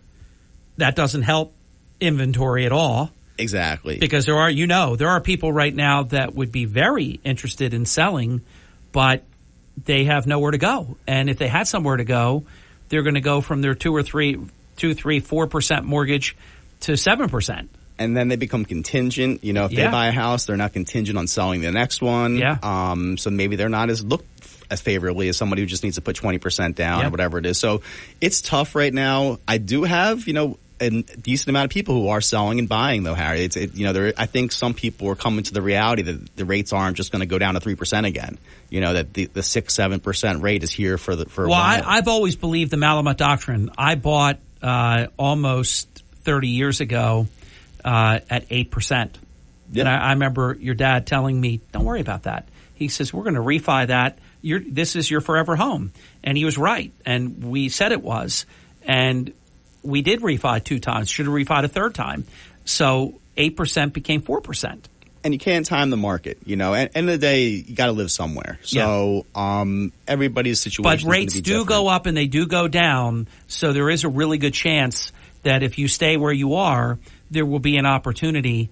Exactly. To refinance. That would be the hope. And I do think rates will come down at some point. I couldn't tell you if it's going to be 2 years from now, 3 years from now, 5 years from now, after the election. You know, that's everybody always tell after the election. I'm like, okay, if you say so. Like, I don't know if that's 100% going to happen, you know. Well, it depends who wins. Here's a question that I want to pose to you for after the break. Sure. And it is this. Will we, don't answer it now, will we ever see those incredibly low rates that we saw during that magic moment not long ago? Because right now, if we're close to 7, I think a lot of people listening wonder, hey, would we ever be back down to like 3 again? Even if you remember, it was under 3. What was the lowest you can recall? To what? On the 30-year, we were about 2.25 at one point, 2.25%. Never went lower than that. Almost free money. It was free money. Crazy. I mean, it reminds me, I paid it off long ago, but my car was 1.99. Yep. It was just amazing. You're paying off principal like from the beginning. The good old days. We'll be right back. We'll get Jim's answer on that. Will we ever see, I never saw it in my lifetime until we saw it. Will we ever see it again? We'll be back right after this. I'm going to concede. It'll be lower than 7. I think it'll be lower than 6. Will it ever be 2 again, 3 again when we come back? Jim Malamut will opine. I am Hurley in the morning. To reach Jim and the Malamut team, 609-646-5555. Hurley in the morning. Cut the BS and let's just get to the truth. WPG Talk Radio 95.5. You're waking up with Hurley in the morning. Established, reputable. WPG Talk Radio 95.5. Keep going. Classy, usually right. Oh, that was good. Jim Malamut continues from Green Tree Mortgage, the Jim Malamut team, the official and exclusive mortgage experts for the Hurley in the Morning program, for the Hurley family personally. And I can only tell you these are things I don't say something and ask you to do what I haven't already done. I have had multiple phenomenal, and Bill and Jim can both back me up on this, the late great Bill and Jim. I passed the Malamut test of the back seat of my car. You don't know how much I get a kick out of that. When your father said, I can tell how it's going to go by looking at the back seat. He had some good wisdom, my dad, for sure. It's always right. He taught me a lot. Because if it's a mess back there, then getting the tax returns and everything's going to be a mess. But if it's really neat, it's like, I'm going to get them. Anyhow, the question on the floor is, will we see in our lifetime, and you take that for whatever period of time that is, the next 20, 30, 40 years and beyond, will we see anything like that magic, sweet moment when rates just kept going down and down? Fed funds rate was 0. Mortgage rates, as you said, 30-year fixed, 2.25%. A lot of people out there enjoying 2+%, 3% ish, and that. Will we enjoy that again? All right, Harry. So let's talk about how we got there first. All right, and or where we're at now, I should say. You know, right now we're in a very inflated environment, and to get to that level, we have to deflate. Okay, so we have to see negative growth almost. You know, we have to see growth subside, and there would have to be some kind of major contraction in the economy, some kind of major, global issue like COVID, like, and normal rates would not apply. We would go super low because things are bad. Right. And also, you would see stock markets drop. You'd see probably housing values typically drop. COVID, everybody expected housing values to drop. So, you would think that would be happening if rates were to decrease to that percentage How again. Surprised were you when COVID-19 turned into a real estate boom? At first I was, everybody was taken aback. I was shocked going at on. first. Just in more that, like, we were, I knew rates had to come down. Rates had to come down because I knew the economy was going to slow down. Nobody was going to work, let's say, for the most part. So I knew rates were going to come down significantly. So I was ready for the refinances. I wasn't as ready for the values to go up with it, but I did start seeing it happening in middle of summer or middle of spring, summer of 2020. And I told my wife, right now we got to go sell our house and buy one. And we ended up doing that about 6 months later once we found the one to buy. It's just, you could just see it if you listen to our shows years ago, we would talk about minimum wage going up. Mm-hmm. I remember a show we talked about how the minimum wage was going to go up from 10 to 11 to 12 over a few years, and then it was going to be $15. And I was like, Harry, if I'm sitting here now, that, it just means things are going to inflate. Values, if the minimum wage goes up, that means housing values are going to go up. And it's kind of that all kind of hit at once.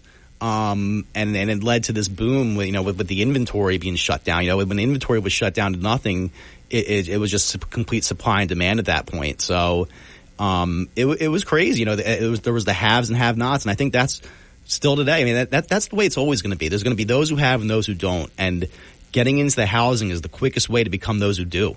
And that's why I love what I do. I'm very into what I do because, you can see the difference in people's lives that you can really make by owning a house and the equity you can gain.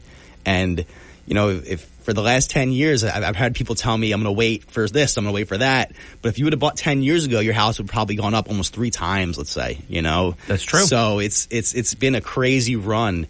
And it always when it's your time to buy, it always feels like there's something wrong. Even the people that bought at exactly the wrong time when the bottom fell out and like me. Atlantic County became the highest unemployment rate in America, highest home foreclosure rate in America. Even those folks over this last decade, though, got it all back. Absolutely. So I'll give you my example myself. I bought a house in 2005. It was brand new construction, so it's easy to use. I bought it for about $275,000 in Mays Landing, one of those nice single-family houses. And, I bought it in 2005, so not the worst time, but... Right, 2008. 2008 was the worst time, but even then, my value probably went from $275 to $325 to $350, and then after the crash, came back down to $225. Yeah. And I sold it a year ago. I probably should have kept it, but I needed some money for a pool project. I sold it, and I ended up selling it for, I want to say $325,000, $330,000, something like that, more than what I bought it for. Yeah. And it wasn't the best investment ever, but I had a tenant in there paying me the mortgage for the last 10 years of it, and I lived there for the first 5. And you made money at the time of sale. I made exactly. So, this is what it's all about. And I think, if you listen to my show, you'll hear me talk about leverage. The housing is all about leverage. You're leveraging that money instead of taking $10,000, let's call it $20,000. Instead of taking $20,000 and putting into Apple stock and waiting 10 years and hoping it doubles, or triples, let's say, you get $60,000. If you put that $20,000 in a house and it doubles or triples, you get $200,000. So it's how all about much leverage. more is the Mays Landing home worth now than when you sold it? Oh, that's a great question. Well, maybe like another 100? No, but so let's 50? talk about that house. I did no work to it. I did absolutely nothing to the property over 15 years. No carpets, no painting, nothing was done to that house, no upgrades at all, and I still was up $60,000. So, I think today, if I were to sell it, same house, it would probably sell for about $375,000. So another 50.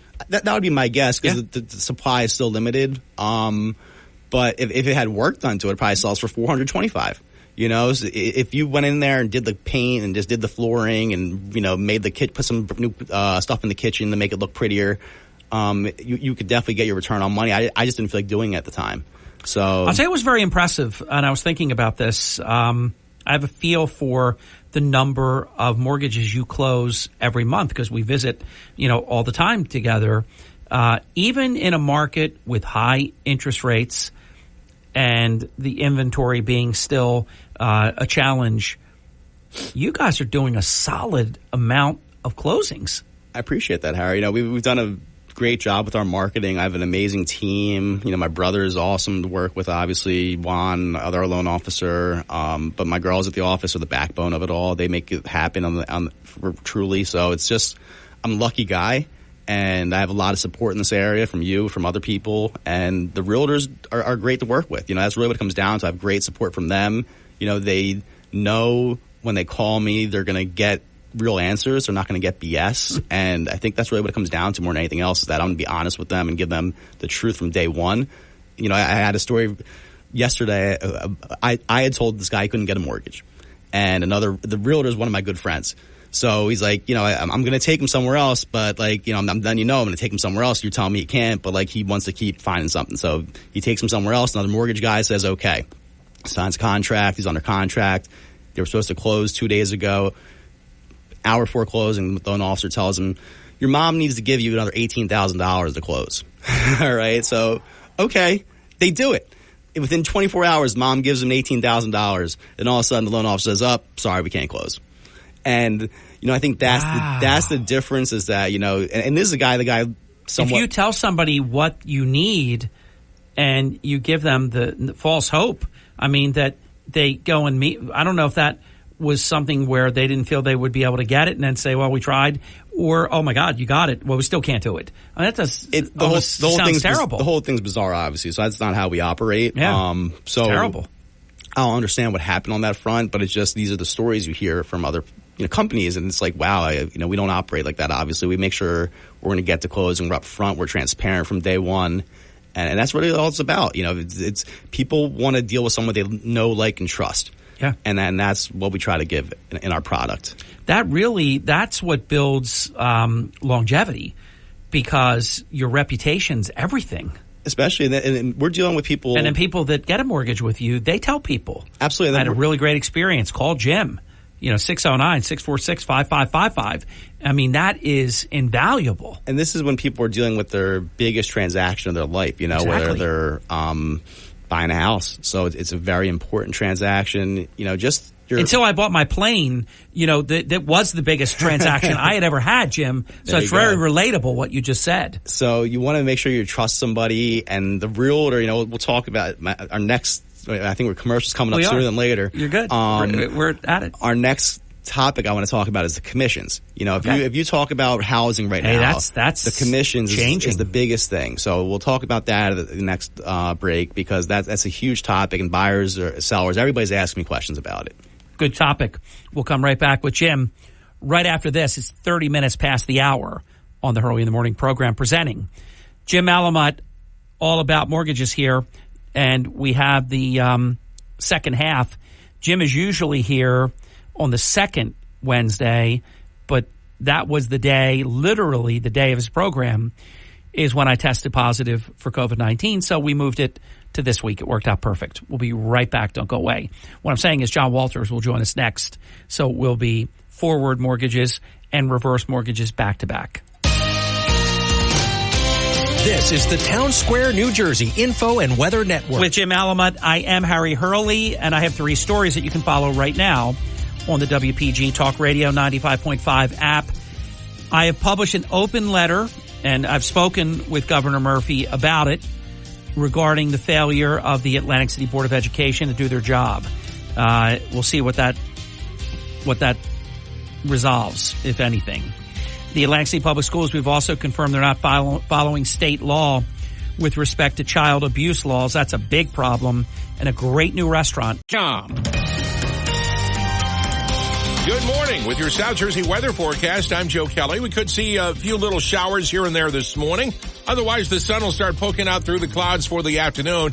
Today's high expected to be about 71. Overnight tonight, partly cloudy and 43. And tomorrow, partly sunny with a high just 49. Looking at the extended forecast, we should be back into the 70s Sunday, and that warm temperature should last for several days. That's your South Jersey weather forecast. I'm Joe Kelly. Have a great Hurley in the Morning. WPG Talk Radio 95.5 and the WPG Talk Radio app.com. You're waking up with Hurley in the Morning. Makes me think about things a little bit differently. WPG Talk Radio 95.5. Thank you. We're back 35 minutes past the hour. Jim Malamut continues 609-646-5555 for all of your mortgage needs, the official and exclusive mortgage professional for the Hurley in the Morning program, and personally for the Hurley family is Jim Malamut, the Malamut team at Green Tree Mortgage, 609-646-5555.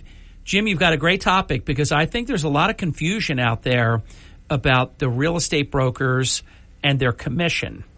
There's a lot of confusion, Harry, and I expect that to continue for a little while because there's just not a lot of clarity as to what's going to happen. It almost seems to me, Jim, that there's some kind of resentment that a real estate professional, a broker, would actually make a commission for their hard work of advertising properties and taking people to see multiple properties. I mean, we didn't get brain surgery and not pay the bill or any other appointment, with a professional.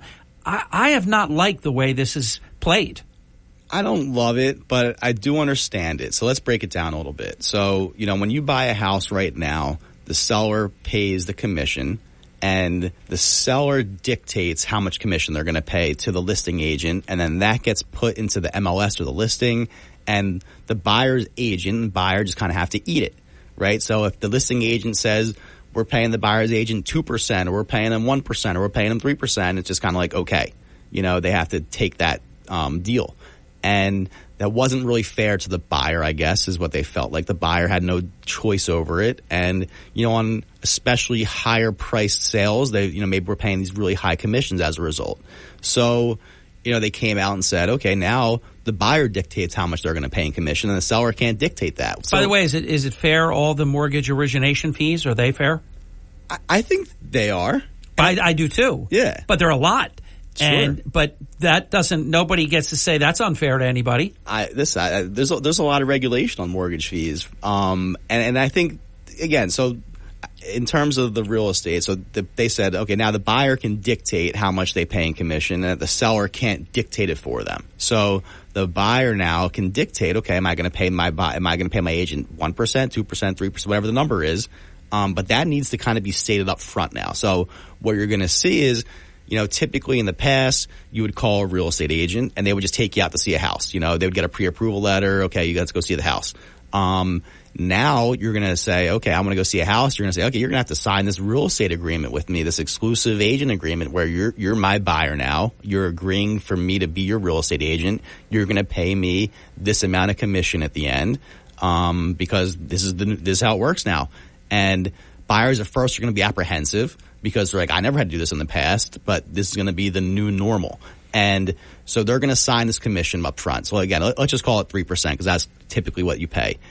So buyer signs this 3% commission, and then they're going to, when they make an offer on the property, part of that offer is going to be that they have to pay their realtor 3% commission. Now, at this point, it's going to be who's paying it. Is the seller paying it, or is the buyer paying it? Is it coming out of the seller's proceeds like it has for the last however many years we've been doing real estate, or are we going to change it so that the buyer now pays the commission themselves out of their own pocket? Or do they ever agree to split it? Right, exactly. So, and that's what you're going to see happen more. If it's 2%, each side pays 1% or something like that. Right. So you'll see. I'm just confused at why there's this resentment towards professionals that are spending a lot of time, in many cases, the expense of photos, because they do professional photos, marketing, and everything that goes in to the whole process.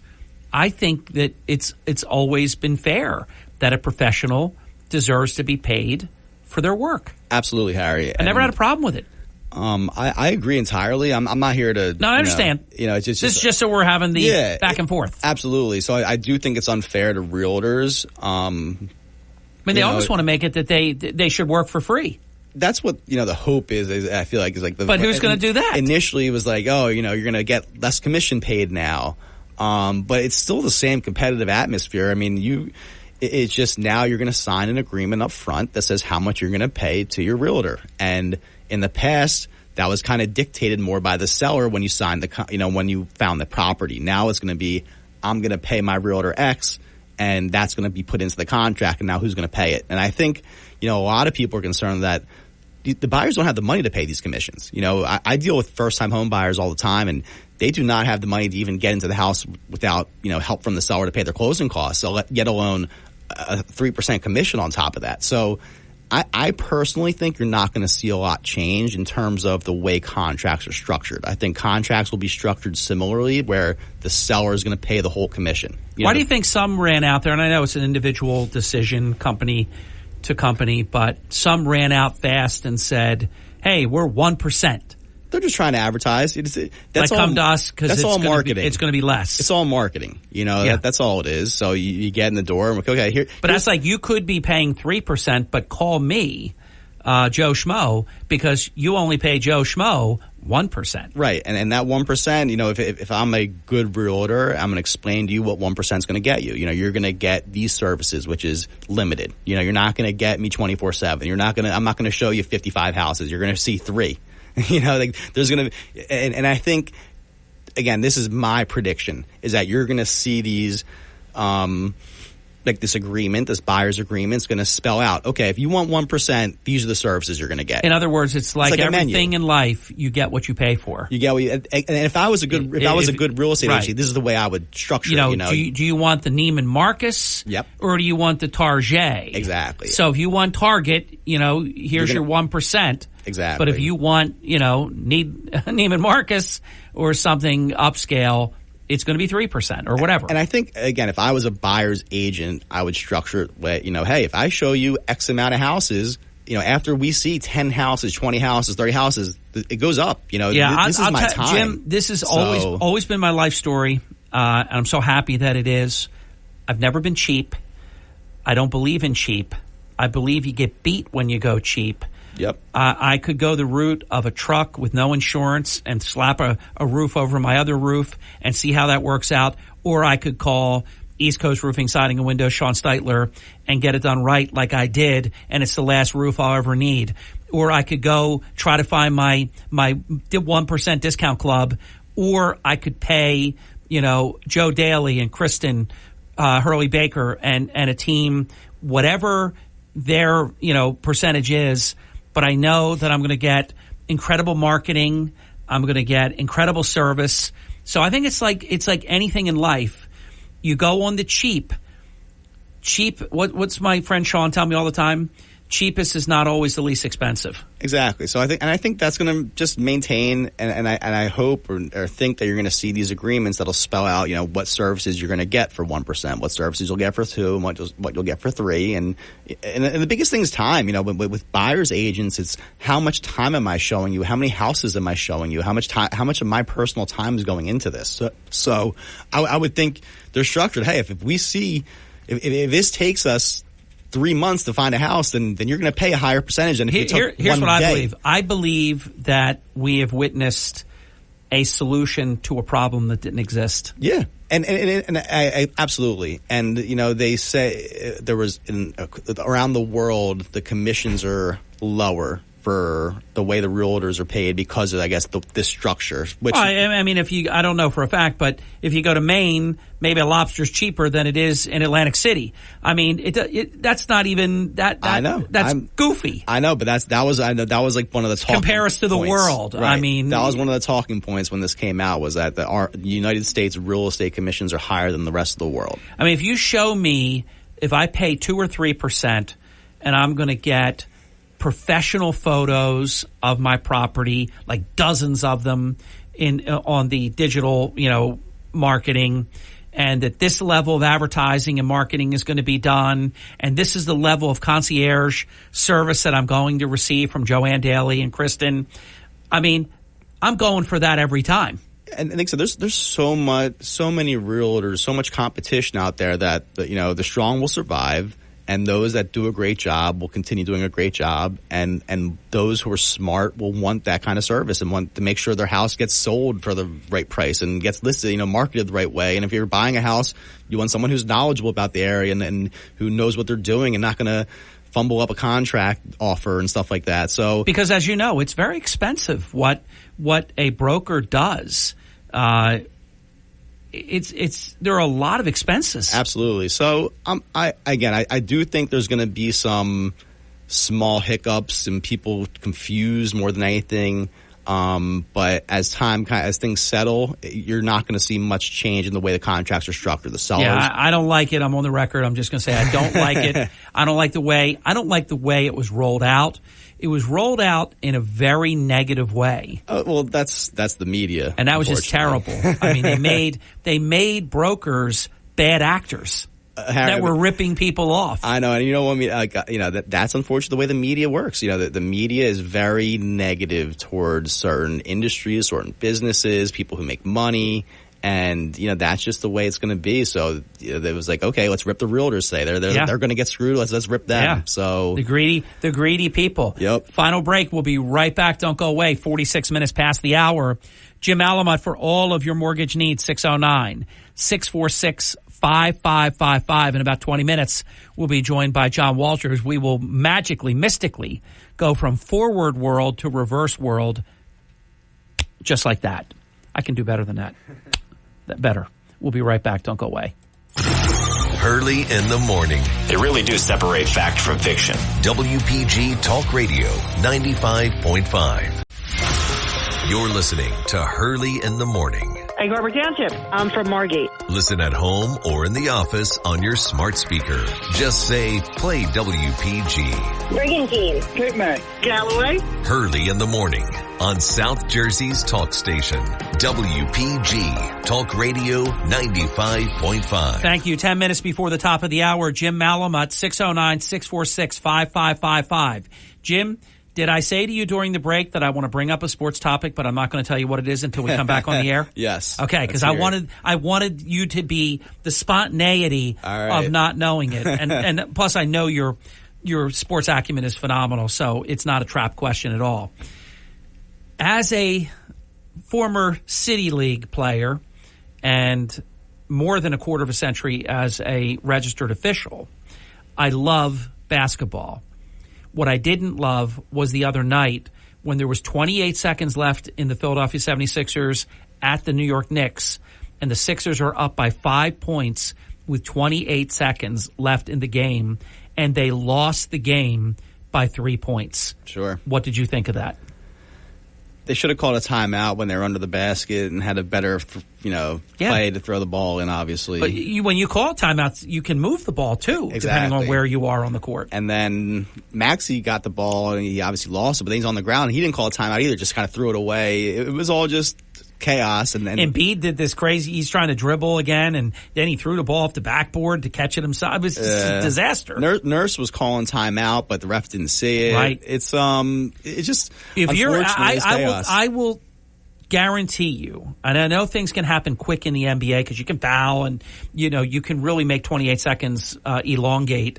But if you ran through the numbers in the history of the sport, if you're up by 5 points with 28 seconds, you probably normally win 99.9 infinity.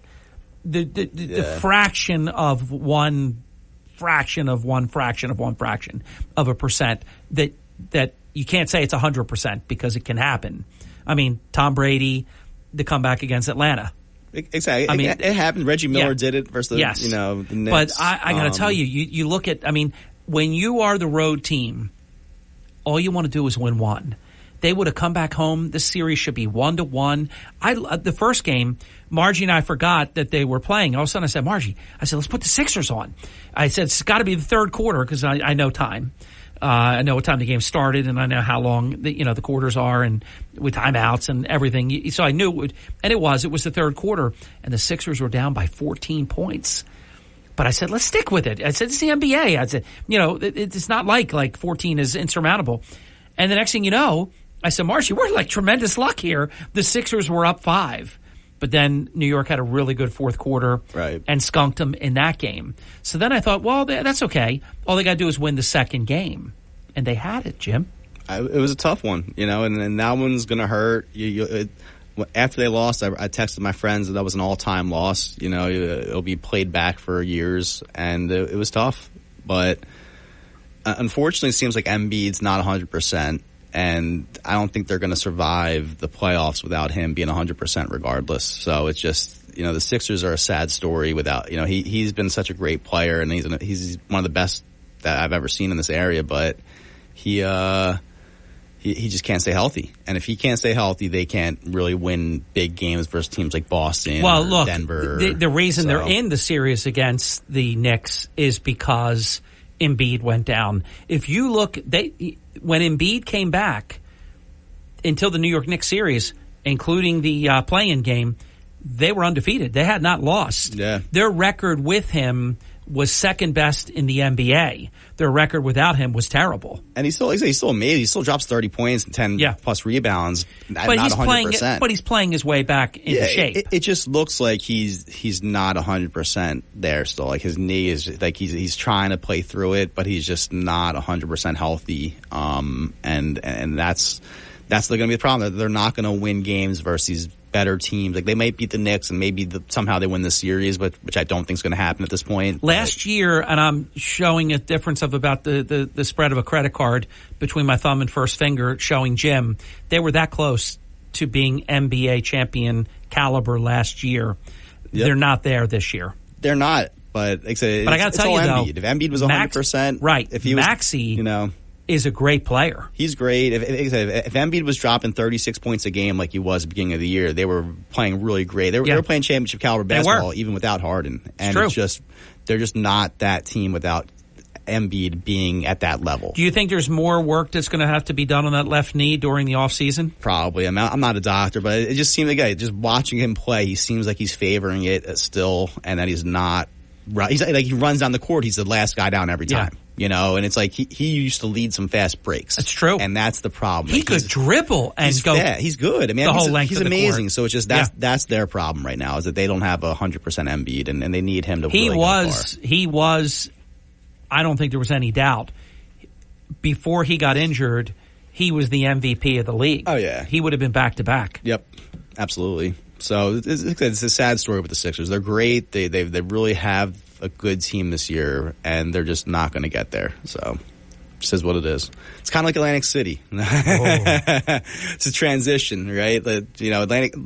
So we only have about a couple minutes here, but we were talking earlier on the show about what I could see happen, bring rates down. And this isn't to bring rates down. This is more values. What can I see to bring values down? And the biggest issue I see is the casinos. If we lose one or two casinos, then you will see a shift in housing here in Atlantic County all of a sudden. And we saw what that was like. And I don't think it's going to be as bad because, again, that was during the worst of it. The values were going... And the industry right-sized. You also had values going... down across the whole country. People were walking away from their houses. I don't think you'll see it like that this time around because we're not going to have this national economic downturn. It'll be just more a local What downturn. do you think 2 casinos in New York City and, of course, Meadowlands is always threatening. That's why I never take the sign down from my studio wall about no North Jersey casinos because they're never going to stop. But 2 New York City casinos, I'm happy that New York City has not been able to get out of its own way. They should have already been up and running. Sure. Because they got their 6 or whatever it is in other parts of the state, lickety-split. But it is going to happen, and that, I believe, is going to really hurt Atlantic City. I would agree. I think we'll probably lose a casino in the next 5 years is my guess. I can't tell you when it'll happen, where exactly, but that would be my prediction. Max of 1 or 1 to 2? I'm going to say 1 for now. I think our market is helped. The internet gaming has helped. The casino, Atlantic City's take of it isn't as much as they want, but it's still up enough that I think that will carry us through. That only one will end up closing. Is my personal prediction. And I think hopefully the market is healthy enough to support the remaining. There's a lot of things, Jim, that have to be worked out. The pilot has to be worked out. The previous litigation has to be worked out because that's not fair. Chris Christie made a promise and then he double-crossed. Not surprising. That's what he does. That's got to be resolved, and I believe it will be resolved in the favor of Atlantic County. Denny Levinson has done a great job in communicating truth on that issue. And I think they've won everywhere you can win. they just keep appealing and dragging, and, so it's really bad. Yep. I think a new governor is going to be very helpful to the casino industry, and obviously as the leading industry, it's going to be helpful for the region and for the state. When Jack Ciattarelli, in my opinion, is going to be the next governor, that I think is going to be helpful. But Atlantic City, and obviously the dysfunctional Atlantic City government has to be dealt with because we have to be nearly perfect at the time that all of this additional competition comes. It's going to be tough. And again, I think we'll get through it. I'm not saying we're going to lose. It's just, it's going to be that there's going to be some pain. It's just going to have to happen. Well, my other favorite story to tell, and I tell it a lot, is Atlantic City always has a comeback in her. Exactly. Every time. Like the Bruce Springsteen song. We're always, 64 Democratic Convention, disaster. And then casino gaming approved in 76. With resorts opening in 78. Jim, we're out of time. 609-646-5555. Should I make my NBA basketball prediction? Go. Well, you know what? You were right about Connecticut. I was right about UConn. I'm going to go with the... And when a coach is named Hurley, you know it's going to be okay. I'm going to go with a repeat. I think the Nuggets are going to repeat. There you go. Jokic's just too good. All right, I just wrote it down. See you, Jim. Thanks, Harry. Atlantic See you, buddy. City, WENJ HD3, Millville, a Town Square media station. Everything you need to know in 6 minutes starts now. Kelly. From Harry Hurley Way in the world's playground to the broadcast pioneers of Philadelphia Hall of Fame, you're about to find out why Harry Hurley has been named to the Talkers Magazine list of the 100 most important talk show hosts in the nation. Live from the studios of Town Square Media in Northfield, it's Hurley in the Morning on WPG Talk Radio 95.5 and the WPG Talk Radio app. Thank you. Welcome. 6 minutes past the hour. Very pleased to report John Walters, our official and exclusive reverse mortgage expert for the Hurley in the Morning program and the Hurley family, is here this hour. John is with us in a program that he presents and sponsors on the second and fourth Wednesday of every month. John has been providing strategic options to help improve retirement outcomes for more than 17 years. John, have you hit 18? I'm actually going on 19. There we go. So I say more than 17. I want to get it closer to where we are. That's how long we've been together now. Yeah. It's crazy. When you work with John, the things that I'm just really happy to report, there's no obligation. It's not low pressure. It's no pressure. You're going to build a great relationship with John, and you're going to love the way that he helps you and your family with everything there is to know about the reverse mortgage product. To reach John, to schedule an appointment, 609-231-4924. And a reminder, if your organization, your group, if you're looking for a speaker, John Walters would love to be invited to speak before your group or organization. You can call John. You could text John at 609-231-4924. You can email John with any of your questions as well. Or again, if you're a group that wants John to come and speak, you can email John, jwalters@longbridge-financial.com, jwalters@longbridge-financial.com. John, time is yours. Well, thanks very much, Harry. It's been a little while because COVID-19. COVID-19, and the show had to be rescheduled to accommodate your illness at the time, correct? But I was out for a week. I am back, and I'm excited that we're here together. Excellent. I'm going to tell you, I think we're going to have a great show today. A couple things came up. I think it's going to be great for discussion in reference to the reverse mortgage program. I want to say thanks for the introduction, as always, and let me say, for those of you who are new to our program or tuning in for the first time, welcome aboard. We're here on the 9 o'clock hour, as Harry said, on the second and fourth Wednesdays of the month. And my goal is to educate you and hopefully that you gain a better understanding of this financial product. And what you may find out is that, especially if you are of retirement age, this is an option. This is a choice. This is something that's very important to try to gain an understanding of. Even if it's not right now, it could be at a point in time down the road. I need to share with you that I'm a reverse mortgage consultant with Longbridge Financial, LLC. My NMLS number is 91144. I'm licensed in the states of New Jersey, Pennsylvania, Delaware, and Florida, and have been for the past 18 years. The branch address is at 1501 Pleasure Avenue in Ocean City with a zip of 08226. And my branch NMLS number is 2484170. And as Harry said, my office number is 609-231-4924. Email address, jwalters@longbridge-financial.com. And we have an A+ rating with the Better Business Bureau as of this date. Our corporate office is located at 61 South Paramus Road, Suite 500 in Paramus, New Jersey, 07652. And our corporate number is 855-523-4326. And Harry, I have a question for you after reading that compliance. When did they start making it where you had to read a compliance feature like that? Has it been recent or? No, it's always been a requirement. I'll just give you a couple comparatives.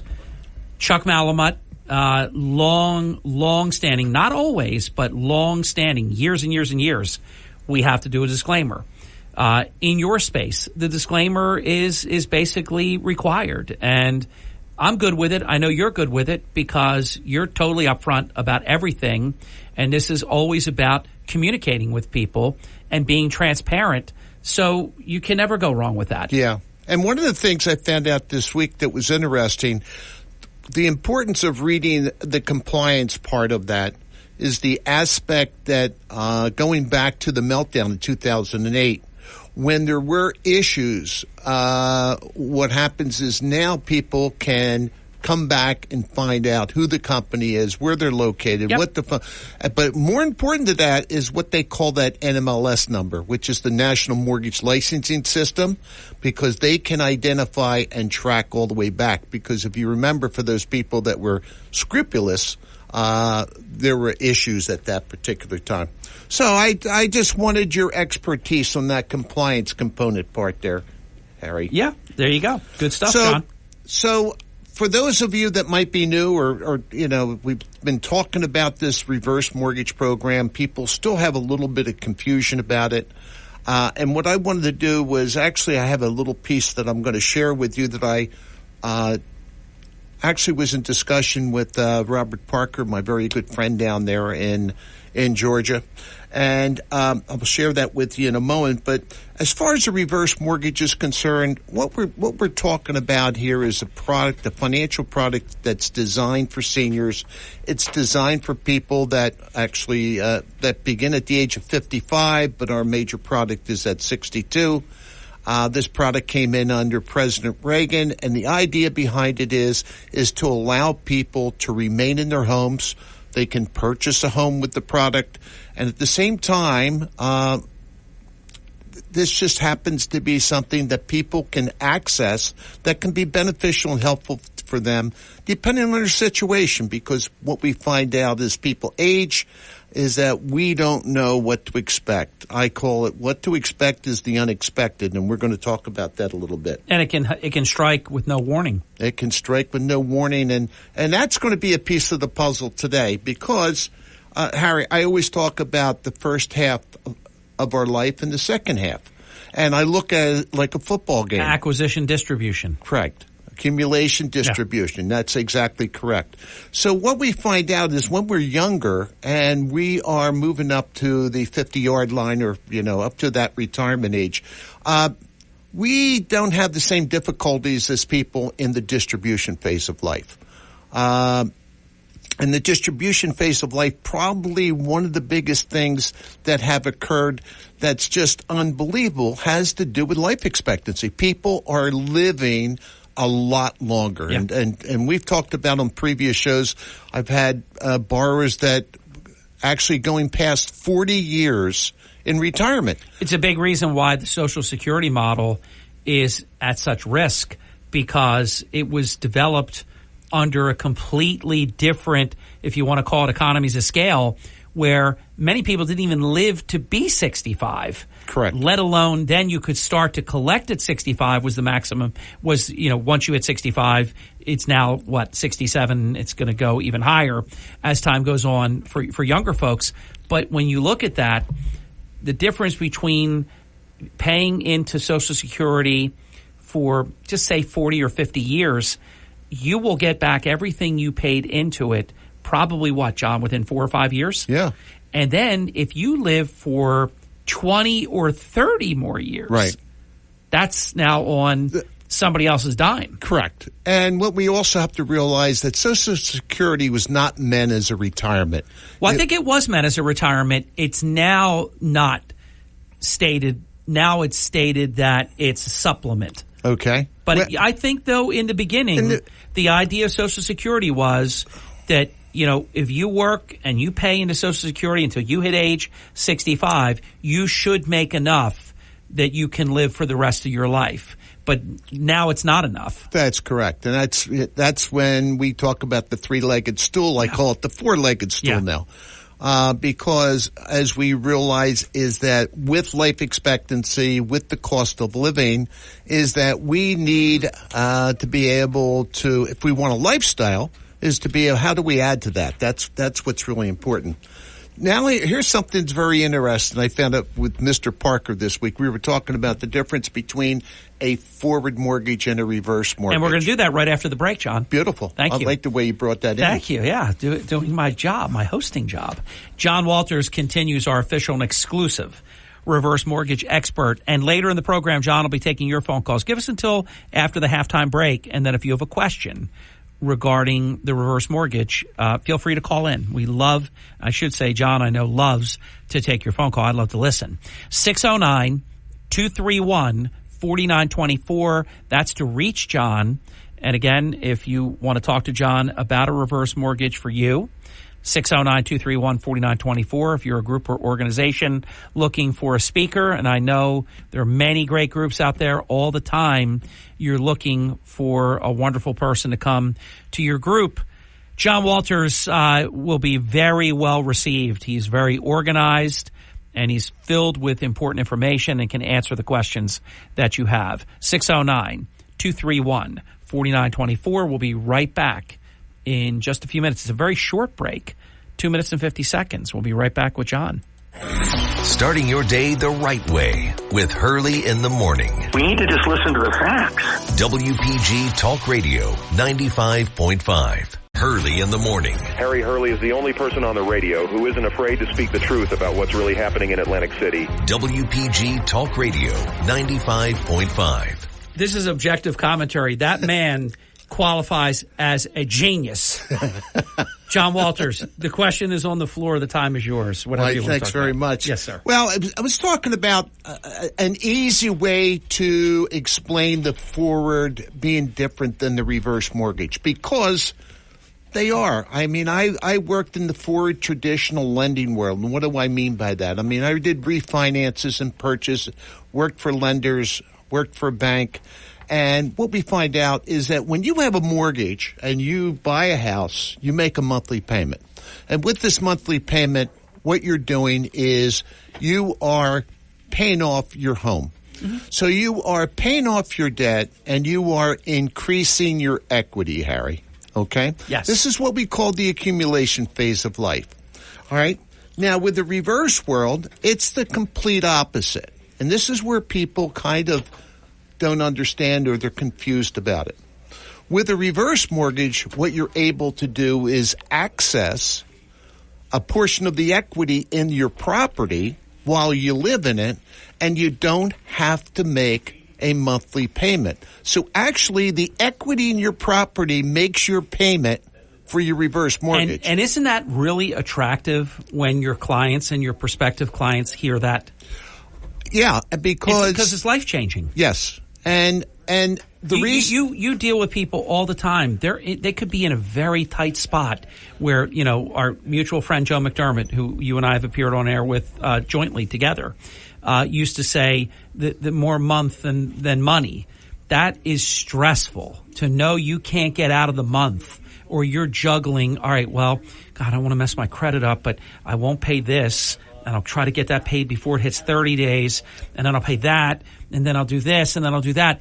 And you got to finagle all these things. Meanwhile, you have all these dollars in your bank account that you didn't realize that you can unlock Correct. So what you can do is you're taking equity which is illiquid, and you create a liquid asset. That's what you're able to do. With no payment required. With no payment for principal and interest. So now what happens... Because, a lot of people, if they don't know about the reverse mortgage, they need the money, and it's a very unattractive option in many respects, especially as you define someone that's now hit the distribution phase, because there's obviously a revenue issue. If you go and you take out a second mortgage or some kind of line of credit, some other credit facility that requires you to make payments. Well, yeah, exactly correct. And what we realize is that the reverse mortgage is a different strategy than the forward world. Now, as I say, what the forward and reverse mortgage have in common is that you can refinance or purchase a property. That's the two things that are in common. After that, these two programs kind of work in opposite directions. And the reason is, and I would say and I thought this was a great analysis, if you're going to spend 20 or 30 years to pay off your home or pay your home down, why not allow your house to pay you back? That's how I look at it. It's a beautiful way to look at it. Accurate. Yes. And I got to tell you a true story. This happened this week. We talk about the reverse mortgage program and how strategies play a big part of it. I received a call from an attorney in reference to one of his clients that lives in the Virgin Islands. So he lives in St. Croix, and he also has a home in South Jersey. Well, it turned out that he has a major medical issue, and it turns out that he needs home care, Harry. He's going to need 12 hours a day of home care, 12 hours taken care of. And not sure how long this is going to be. So the discussion happened to be, his New Jersey home is his primary property. He spends about 5 months down in the Virgin Islands. So the idea behind it was that his assets and his income, he's comfortable the way everything is currently set up. To pay $3,000, $4,000, $5,000, $6,000 a week, depending on what it is going to create a problem with his current assets and the way his income is structured. So I wound up putting everything into the system to determine what he would qualify for and what could be paid on a monthly basis, what kind of term, various options. Well, it turned out everything has been set up within a period of a couple of days. We're actually going to do an e-signature on the application. He's remaining down in the Virgin Islands for now before he comes home, and then the funds will be used for the same thing. But what I thought about, what was great, was we went through his finances to find out what his comfort level was. What did he want? What he wanted was exactly the amount of income he has coming in. He doesn't want his investments touched if possible. And we're using the home to be able to take care of that unexpected medical trauma that's occurring. So he's going to go with the line of credit and let that build? Actually, we're going to go with a term payment for now for 1 year. Okay. Of debating between $3,000 to $4,000 a week. Okay. For home care. Now, of course, that's right. You just mentioned the 12 hours a day or 10 hours a day. And we set that up initially, and as you know, we can change that at any time. Yeah. So, But that takes the heat off, because obviously that's a big number that he would have to then touch the investments or other funds that he doesn't want to have to touch right now. Correct. It's great. Correct. So, we talk all the time, John, on your show. You talk all the time. There are so many different needs and wants that are out there, and this can be creatively structured to achieve the desired result. Yeah. I have a couple great stories in reference to that. But as talking about the distribution phase of expect the unexpected, this is what happens in what I call my world. What do I mean by that? How about getting a call and a spouse has passed away? Right. What's the financial impact on the other spouse? Have they planned for that? Is there life insurance? No life insurance. Is there a home? No home. So that creates a whole other scenario. Now, for those that are great planners and they have everything set up, fine, okay? But if you're not in that situation, here's an option. And most people aren't. Most people aren't. Many are, but most people aren't. And you might have a situation where that person was bringing in income. Correct. And now all those bills are still around, and that income's gone. So they lose the Social Security. They might get the highest of the two, but they're going to lose the Social Security. Have they planned for that? As an example, okay. I thought what we should do at this point, Harry. I have the 7 questions that borrowers should ask themselves to determine if a reverse mortgage could play a part of their particular circumstance. Time well spent. Let me just share with you, there's no 100% yes, no. These are questions to think about. And I'm going to run them by you a little bit as far as your thoughts were concerned. All right? If people are entitled to receive a certain amount of proceeds, one of the key questions is, how are you going to use those proceeds? Okay? Now, some people, it might be because of a mandatory situation. They have to pay off a mortgage, as an example. Or, as we were just talking, they might need a certain amount of money to be used for home care. Okay? So each situation's different. But as the loan officer, what I add to that particular puzzle, you might have a need and you might think that a reverse mortgage might be a possibility, and you run it by me and you say to me, I want to buy a car. I'm going to go, no, you don't need a reverse mortgage. Okay? Can you buy a car? Sure you can. Is it the most economical way of buying it? No. So that's why asking certain questions, depending on what you want to do, is most important. Doing your due diligence, okay? The other thing that's very important is understanding what your obligations are. Obligations with a reverse mortgage are very similar to a forward mortgage. Got to pay your taxes, have to pay your insurance, have to maintain your property.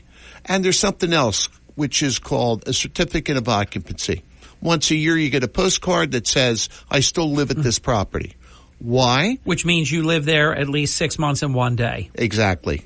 Very good. Harry, you are, I'll tell you what. I'm a pupil. You are a pupil and still a student. Of the school of John Walters.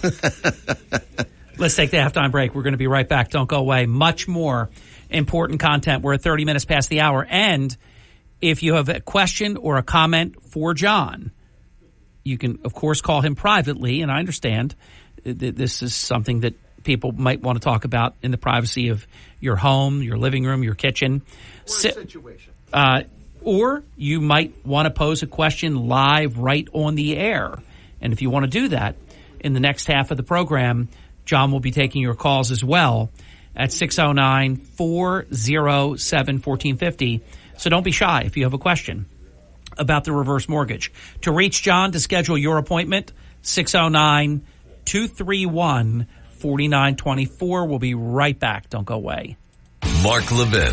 So if you're voting Democrat, you're voting for open borders. You're voting for fentanyl. You're voting for a party that will imprison, if it can, its political opponents. You're voting for a party that supports Hamas, supports the United Nations against the United States and Israel. You're voting for a party that appeases communist China. You're voting for a party that embraces communist Cuba and communist Venezuela. Mark Levin on South Jersey's talk station, WPG Talk Radio 95.5. You're listening to Hurley in the Morning.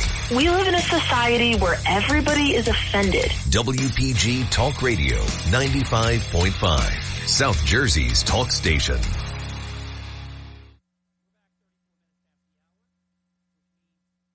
We are back 34 minutes past the hour, which means about 30 or so minutes until Brian Kilmeade. Let's make it count, though. A lot more important content with John Walters. If you're just joining the program, when the podcast is uploaded, you can download it later today from the app. You won't want to miss. John was very, very listenable in the first half of the program, where he imparted a lot of important information about the reverse mortgage product. You can reach John to make an appointment at 609-231-4924. You can call him this half hour on air at 609-407-1450. 407-1450 if you have a reverse mortgage question. John, you were in the middle of 7 points, and I think you're on the third point, if I remember correctly. You are exactly correct. Thank you. What we're talking about are 7 questions that borrowers who are considering a reverse mortgage, they should ask themselves. So, third one is, if you're married, will your spouse or co-borrower be on the loan? And the reason that this is very important is that the rules changed a little bit going back a couple of years ago. So normally we think of a husband and wife going on title together, but not everyone does. One of the reasons for that... So you don't have to, you're saying? That's correct. Interesting. And it's called the non-borrowing spouse. Yeah. NBS it's called. And what do we mean by that? You have to be 62 to be a borrower. So if you're not 62 years of age and you have a spouse that's under 62, they have to be on there as called the NBS or non-borrowing spouse. But it also gives them the rights to remain in their home as if the husband or the wife, whoever is older, passes away first, they can remain in the home forever. And if you're both on it and you're both borrowers, the youngest person is the age that's used, correct? Exactly correct. So if you had, I mean, and it's common. You have a lot of people out there. You think about it, like Michael Douglas is 80 something, and you have Catherine Zeta-Jones. You have decades difference between them. If somebody is over 62, right, but the other person's 85 or something, right, could that person that's 62 be a non-borrowing spouse? Sure. So even if you're of age, even if you're of age, you'd be a non-borrowing spouse. And the reason I say that, and you know where I'm going with this, it's a lot better position to be 80-something than to be 62. Correct. Now, non-borrowing spouse, how can that happen? Simply, maybe they're separated and she's out of the house. Okay, so she'll be a non-borrowing spouse. Got it. As an example, all right? But if they both live there, you'd have to go with the 62-year-old, right? That's correct. Yeah. So if you have a husband and wife who are both 62 years of age, both borrowers, we use the youngest age to determine the amount of proceeds. That's correct. This is a great one. I'm going to ask you this, Harry. How do you pay back a reverse mortgage? Well, my first short answer is you don't have to. While you are alive, you're not required to make any payments. When the last of the borrowers passes, then there is reconciliation that takes place. You got 25% of the answer. Now, suppose you don't die, can you still pay off the loan, and why would that be? You can make payments any time of your choosing, but they're not compulsory. They're voluntary. You can make payments if you want. Right. And, of course, that would help you in terms of having more towards your line of credit and things like that. So if you do have a reverse mortgage and you sell the property, what happens? You'd have to settle the reverse mortgage. Correct. So that's another way. And the third would be a refinance. Yes. Okay. So you didn't get 100% on that.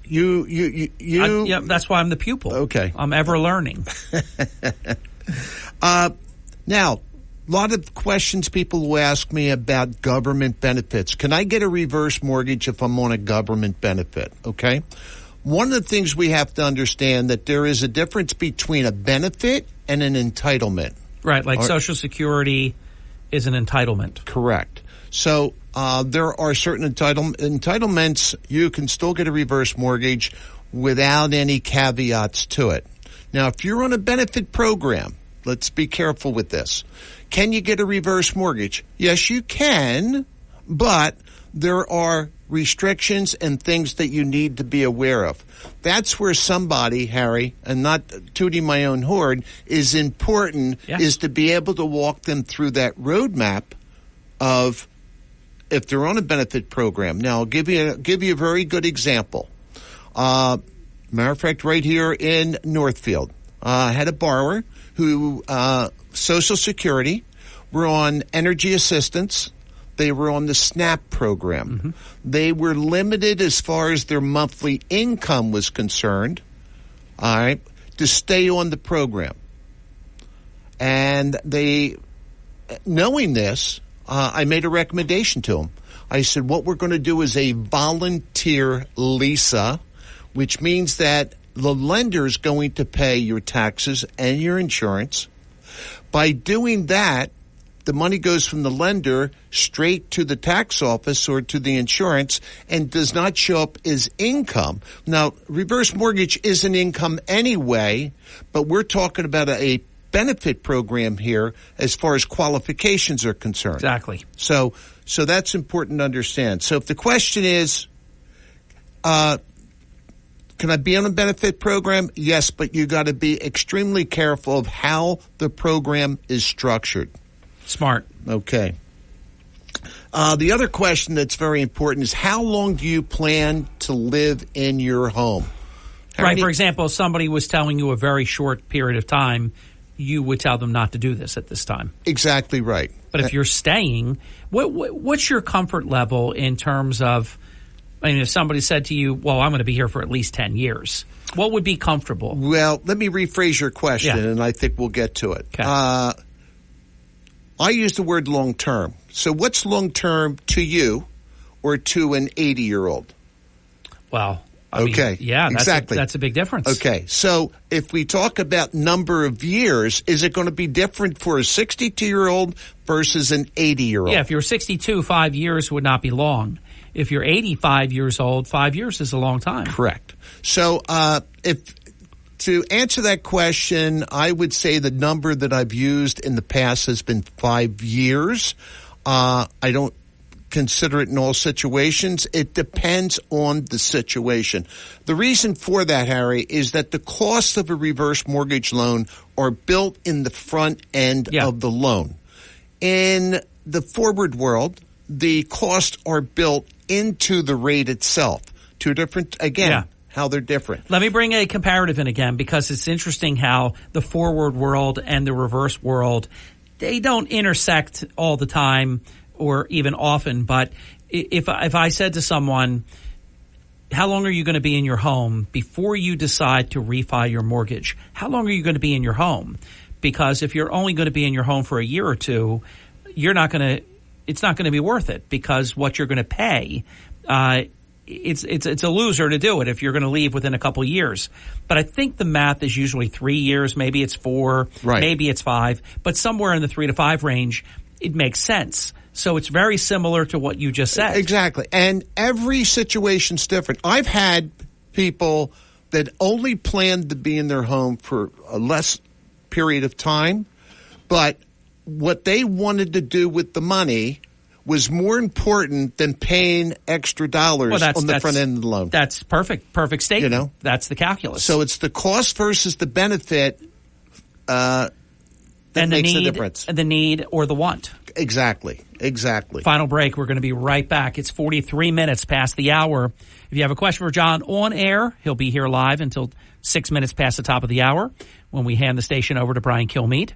And if you want to talk to John privately about scheduling an appointment to sit down with John to talk about the reverse mortgage, 609-231-4924, 609-231-4924. You can text. John's great getting back to you. You can text. You can call.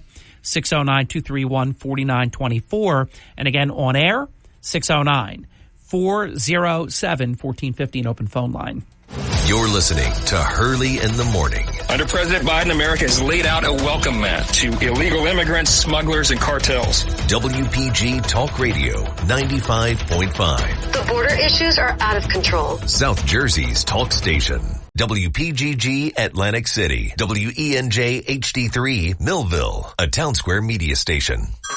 Hey everyone, it's Ted from Consumer Cellular, the guy in the orange sweater, and this is your wake-up call. If you're paying too much for wireless service, you don't have to keep having that nightmare. Consumer Cellular has the same fast, reliable coverage as the leading carriers for less. And for a limited time, new customers receive their second month free when they sign up and use promo code MONTHFREE by May 31st. So why keep spending more than you have to? Seriously, wake up and call 1-888-FREEDOM or visit consumercellular.com. Taxes, fees, and other third-party charges will apply. See website for additional details. You know, since 9/11, the Tunnel to Towers Foundation has been committed to supporting our nation's first responders and veterans. They support America's heroes like U.S. Army Major Jonathan Turnbull. Now, Major Turnbull sustained devastating injuries at the hands of an ISIS suicide bomber. Tunnel to Towers gave him a specially adapted smart home designed for his needs. Join Tunnel to Towers. They're hoping all of us will donate $11 a month so this great work continues. Their website, the letter T, the number 2, the letter T.org.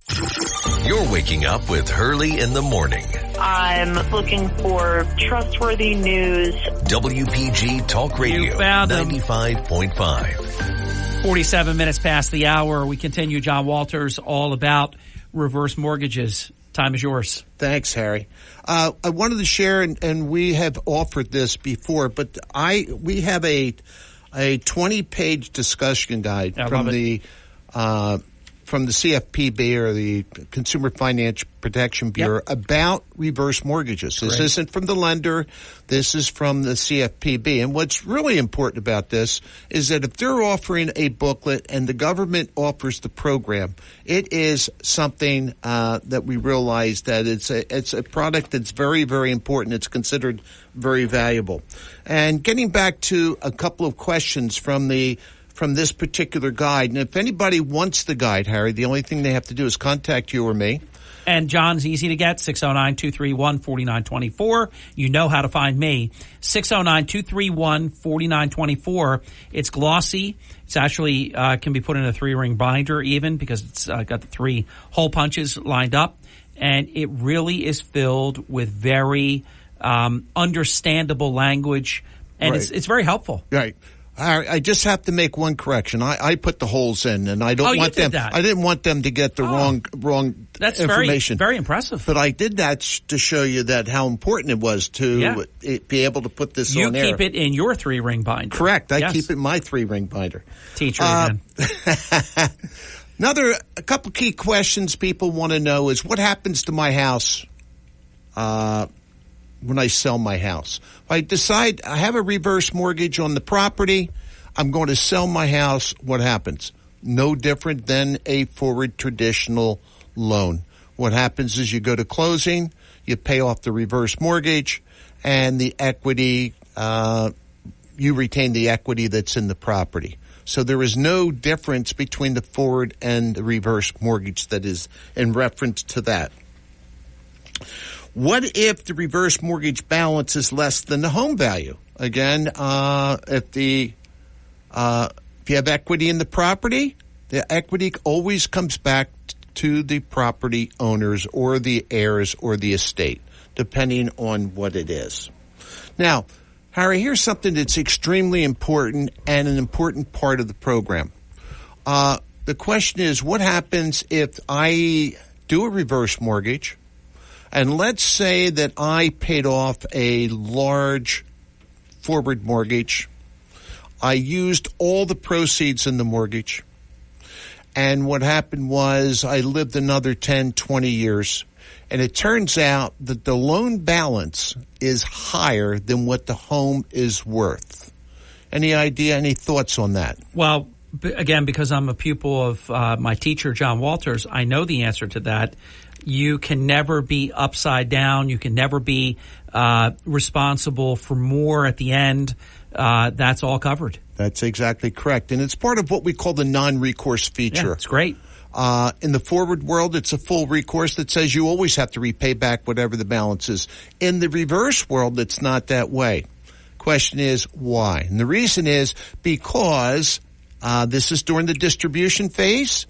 We know at this part of our life, when the insurance was put in on this program, it was to make sure it takes care that there is no debt to the heirs or to the estate. They understand the clients that they are dealing with and that they're not in a position to be able to take a hit like that. Right, exactly. And it really inspires someone to proceed, because you don't have to worry about, and as you know, John, I know them and you know them, there are such beautiful people out there. They don't want to leave their heirs with a nightmare. Oh my God, what are we going to do? Not only are you without harm, but no one that you leave behind. Right. They have no harm. Correct. This is harmless. This is resolved. And you don't have to worry. Right. There may not be any proceeds left at the end of the day, but you won't owe more. Yeah. And the number of times over the last 19 years, let me tell you, to sit with a husband and wife, elderly, and that depends on I'm at a point in my life that people would call me elderly, but I don't feel that I'm elderly. But what I mean by this is that they'll look at me and say, I do not want to move out of my house. I want to stay in my home. I don't want to go somewhere else. I grew up in this home, or I raised my family in this home, and that's the most important thing to me. And maybe and that's really, if you said one thing out of the program when it was created and why the government wants it to endure, and that's why it's tweaked, from time to time. Yeah. Staying in your home is the reason this program exists. Exactly. Now, what happens is you got the other side of the coin. I'm going to be the devil's advocate for a moment, Harry. All right, we have two elderly people that want to remain in their homes. Yep. And we find out that the adult children don't want them to get a reverse mortgage. Right. What's the challenge there? And the challenge happens to be is that it's the parents' home, number one. Right. And secondly, they want to remain there. Now, if the adult children don't want them to get a reverse mortgage, there's different options. They could actually set up a family reverse mortgage where they wound up supplementing the income for the parents while they live in the home. That's an option. Or they could set up a life estate where they wind up getting a mortgage of a certain amount to take care of them while they're alive. So there's different avenues and there's different structures. But what's the most important thing about this product is the strategies that you can use. There are so many different things during this phase that we call expect the unexpected. We don't know. We have people that have to stop working, as an example. They could be 70, but they need that income in order to live. And so therefore, what we're saying is that when that time comes and they don't have any answers, a lot of times that's when I get a call. On the other side of the coin, we use this program for financial strategies. Because it's not considered income, we have people that use the reverse mortgage to use those proceeds without cashing in or creating a taxable event. So that's what is very challenging to me, and what I really like is to be able to talk to the needs-based borrower, talk to the financial planner, talk to the estate attorney. I get a buzz off of it because I want to know as much as possible, and I'm learning all the time. That's what's extremely important, Harry. Without a doubt. One of the things I wanted to share, Harry, this month's CSA magazine, which is I have this certification called a Certified Senior Advisor, and there's a journal that comes out monthly, and the title of it is Empowered Aging, the Power of Choice, which means that wouldn't it be great to be able, as you age, is to stay empowered or become empowered. And I think about the reverse mortgage program. Always keep that flag up in reference to understanding about this program, that you can use it. You may, as I say, you may not need it now. I think the important thing is to try to understand it. Realize that it can be used, especially if you're over the age of, if you're 62 years old and older. If you run into a crisis, probably one of the most powerful things, Harry, is what we call, or I should say in the lending world, is that what we call debt to income. Yep. The debt to income happens to be the number one reason why seniors can't get a forward mortgage. Debt to income. It's somewhere in the area of between 33 to 36% can't get a mortgage or can't get a line of credit is because What about if having that would pay off enough items that the debt to equity ratio would no longer be a problem? Do you have to qualify in advance of the ability to do it, or could that be taken into consideration? Well, what happens is when I get the basic information, we call that financial assessment. Financial assessment says money coming in, money going out. Right, like I'm paying off my mortgage. I don't have that debt anymore. Right. I'm paying off this amount of credit cards. I don't have that debt anymore. Does that become your new debt to equity ratio? Yes, that's correct. So that's great. Yes, that's correct. And the other, if you needed to win before you could take advantage of it, there'd be a lot of people missing out. Well, here's something else. I had somebody with I think it was close to $70,000 in credit card debt. All right? And they said, well, there's mortgage insurance on this, with this reverse mortgage. I said, exactly. Yeah, there is mortgage, but there's a reason for it. And you got to know why you're paying it and the importance of it. And they say, yeah, but I want to pay off the credit card debt, and they were concerned about the reverse mortgage, cost versus benefit. We're getting into that particular point. Well, I said, what's your average interest rate and APR on your credit cards? Well, it was well over 20%. Yeah. All right? There you go. So I said, even if whatever the reverse mortgage costs you, if you take a look at where you're paying monthly and you're not reducing it, okay, so it'll take a year, 2, 3 years to pay the reverse mortgage, but you're going to have a line of credit, or you're going to be able to get rid of that debt. Yeah. And you're no longer making minimum payments that will take you years and years and years to make any dent. Exactly. Yeah, it's huge. It's huge. So I find that, very, not challenging, but I enjoy that conversation of the dialogue going back and forth in reference to the program and their personal situation, because it all comes down to, in the forward lending world, which I basically call it, there's a name that I use it, because people are only interested in three things. What's my payment? What's it going to cost me? And what's it going to cost at the end? Okay? The reverse mortgage, a little bit different than that, because this is being used for strategic reasons. And as we employ the strategic reasons and when we're going to use the funds or not use the funds is going to play a bigger piece of the puzzle. Yes. So that's what I, wanted to share. Excellent. Can I throw a wild card topic out on the floor? Anything you want, Harry. Thank you, John. Let's talk about, I'll call it overcoming objections because people hear different things. What are some of the misnomers about a reverse mortgage? Things that have become sort of famous, but they're not true. Well, let's put it this way. Let's talk about cost as an example. What I find out about costs when we talk to anybody about anything that you purchase is, one, you really don't know what the cost is unless you understand and you compare it to other things. With a reverse mortgage, this particular program is insured by what we call the Federal Housing Authority, or the FHA. There's mortgage insurance on there to protect the borrower, okay? It protects the lender and protects the investor. That's what's vitally important, because if you can protect all the parties and you can do this at a cost basis, then the program stays in effect. That's it. If you say, okay, there's going to be lower costs and there's not going to be any guarantees, then eventually what's going to happen is something's going to happen to the program. So cost is one of those things. And I always, everything that we're talking about today, cost versus benefit as an example. Okay? Good.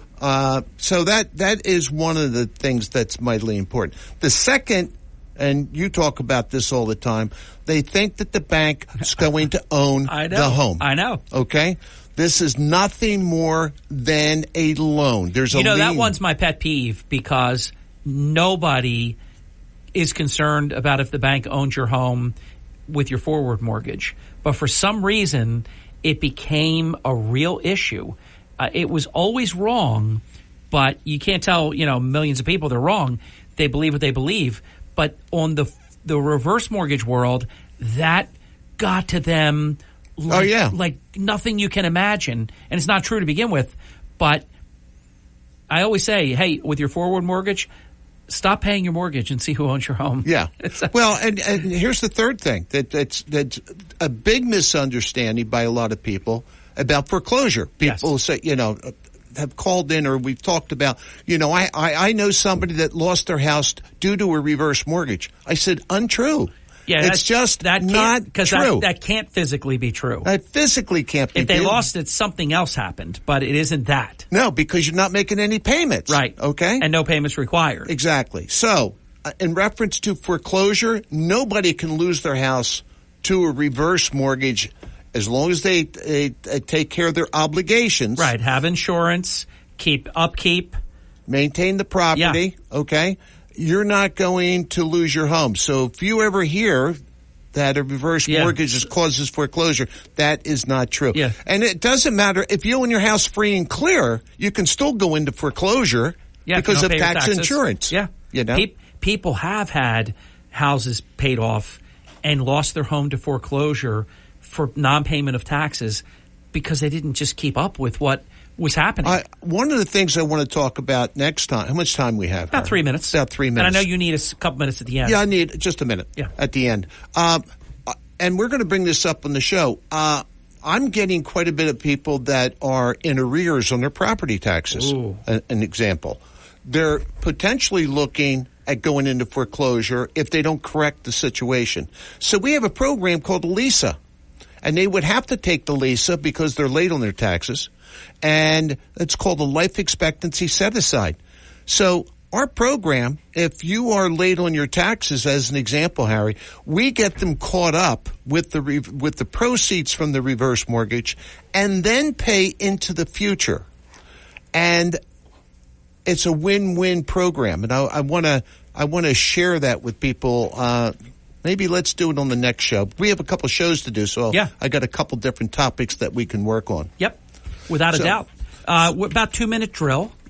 Closing comments. Closing comments. What I wanted to share, and I think about this at the end, if you are of retirement age or you're close to retirement, I want you to based on our little conversation we're having today, look at this program as something that can be added to your financial picture.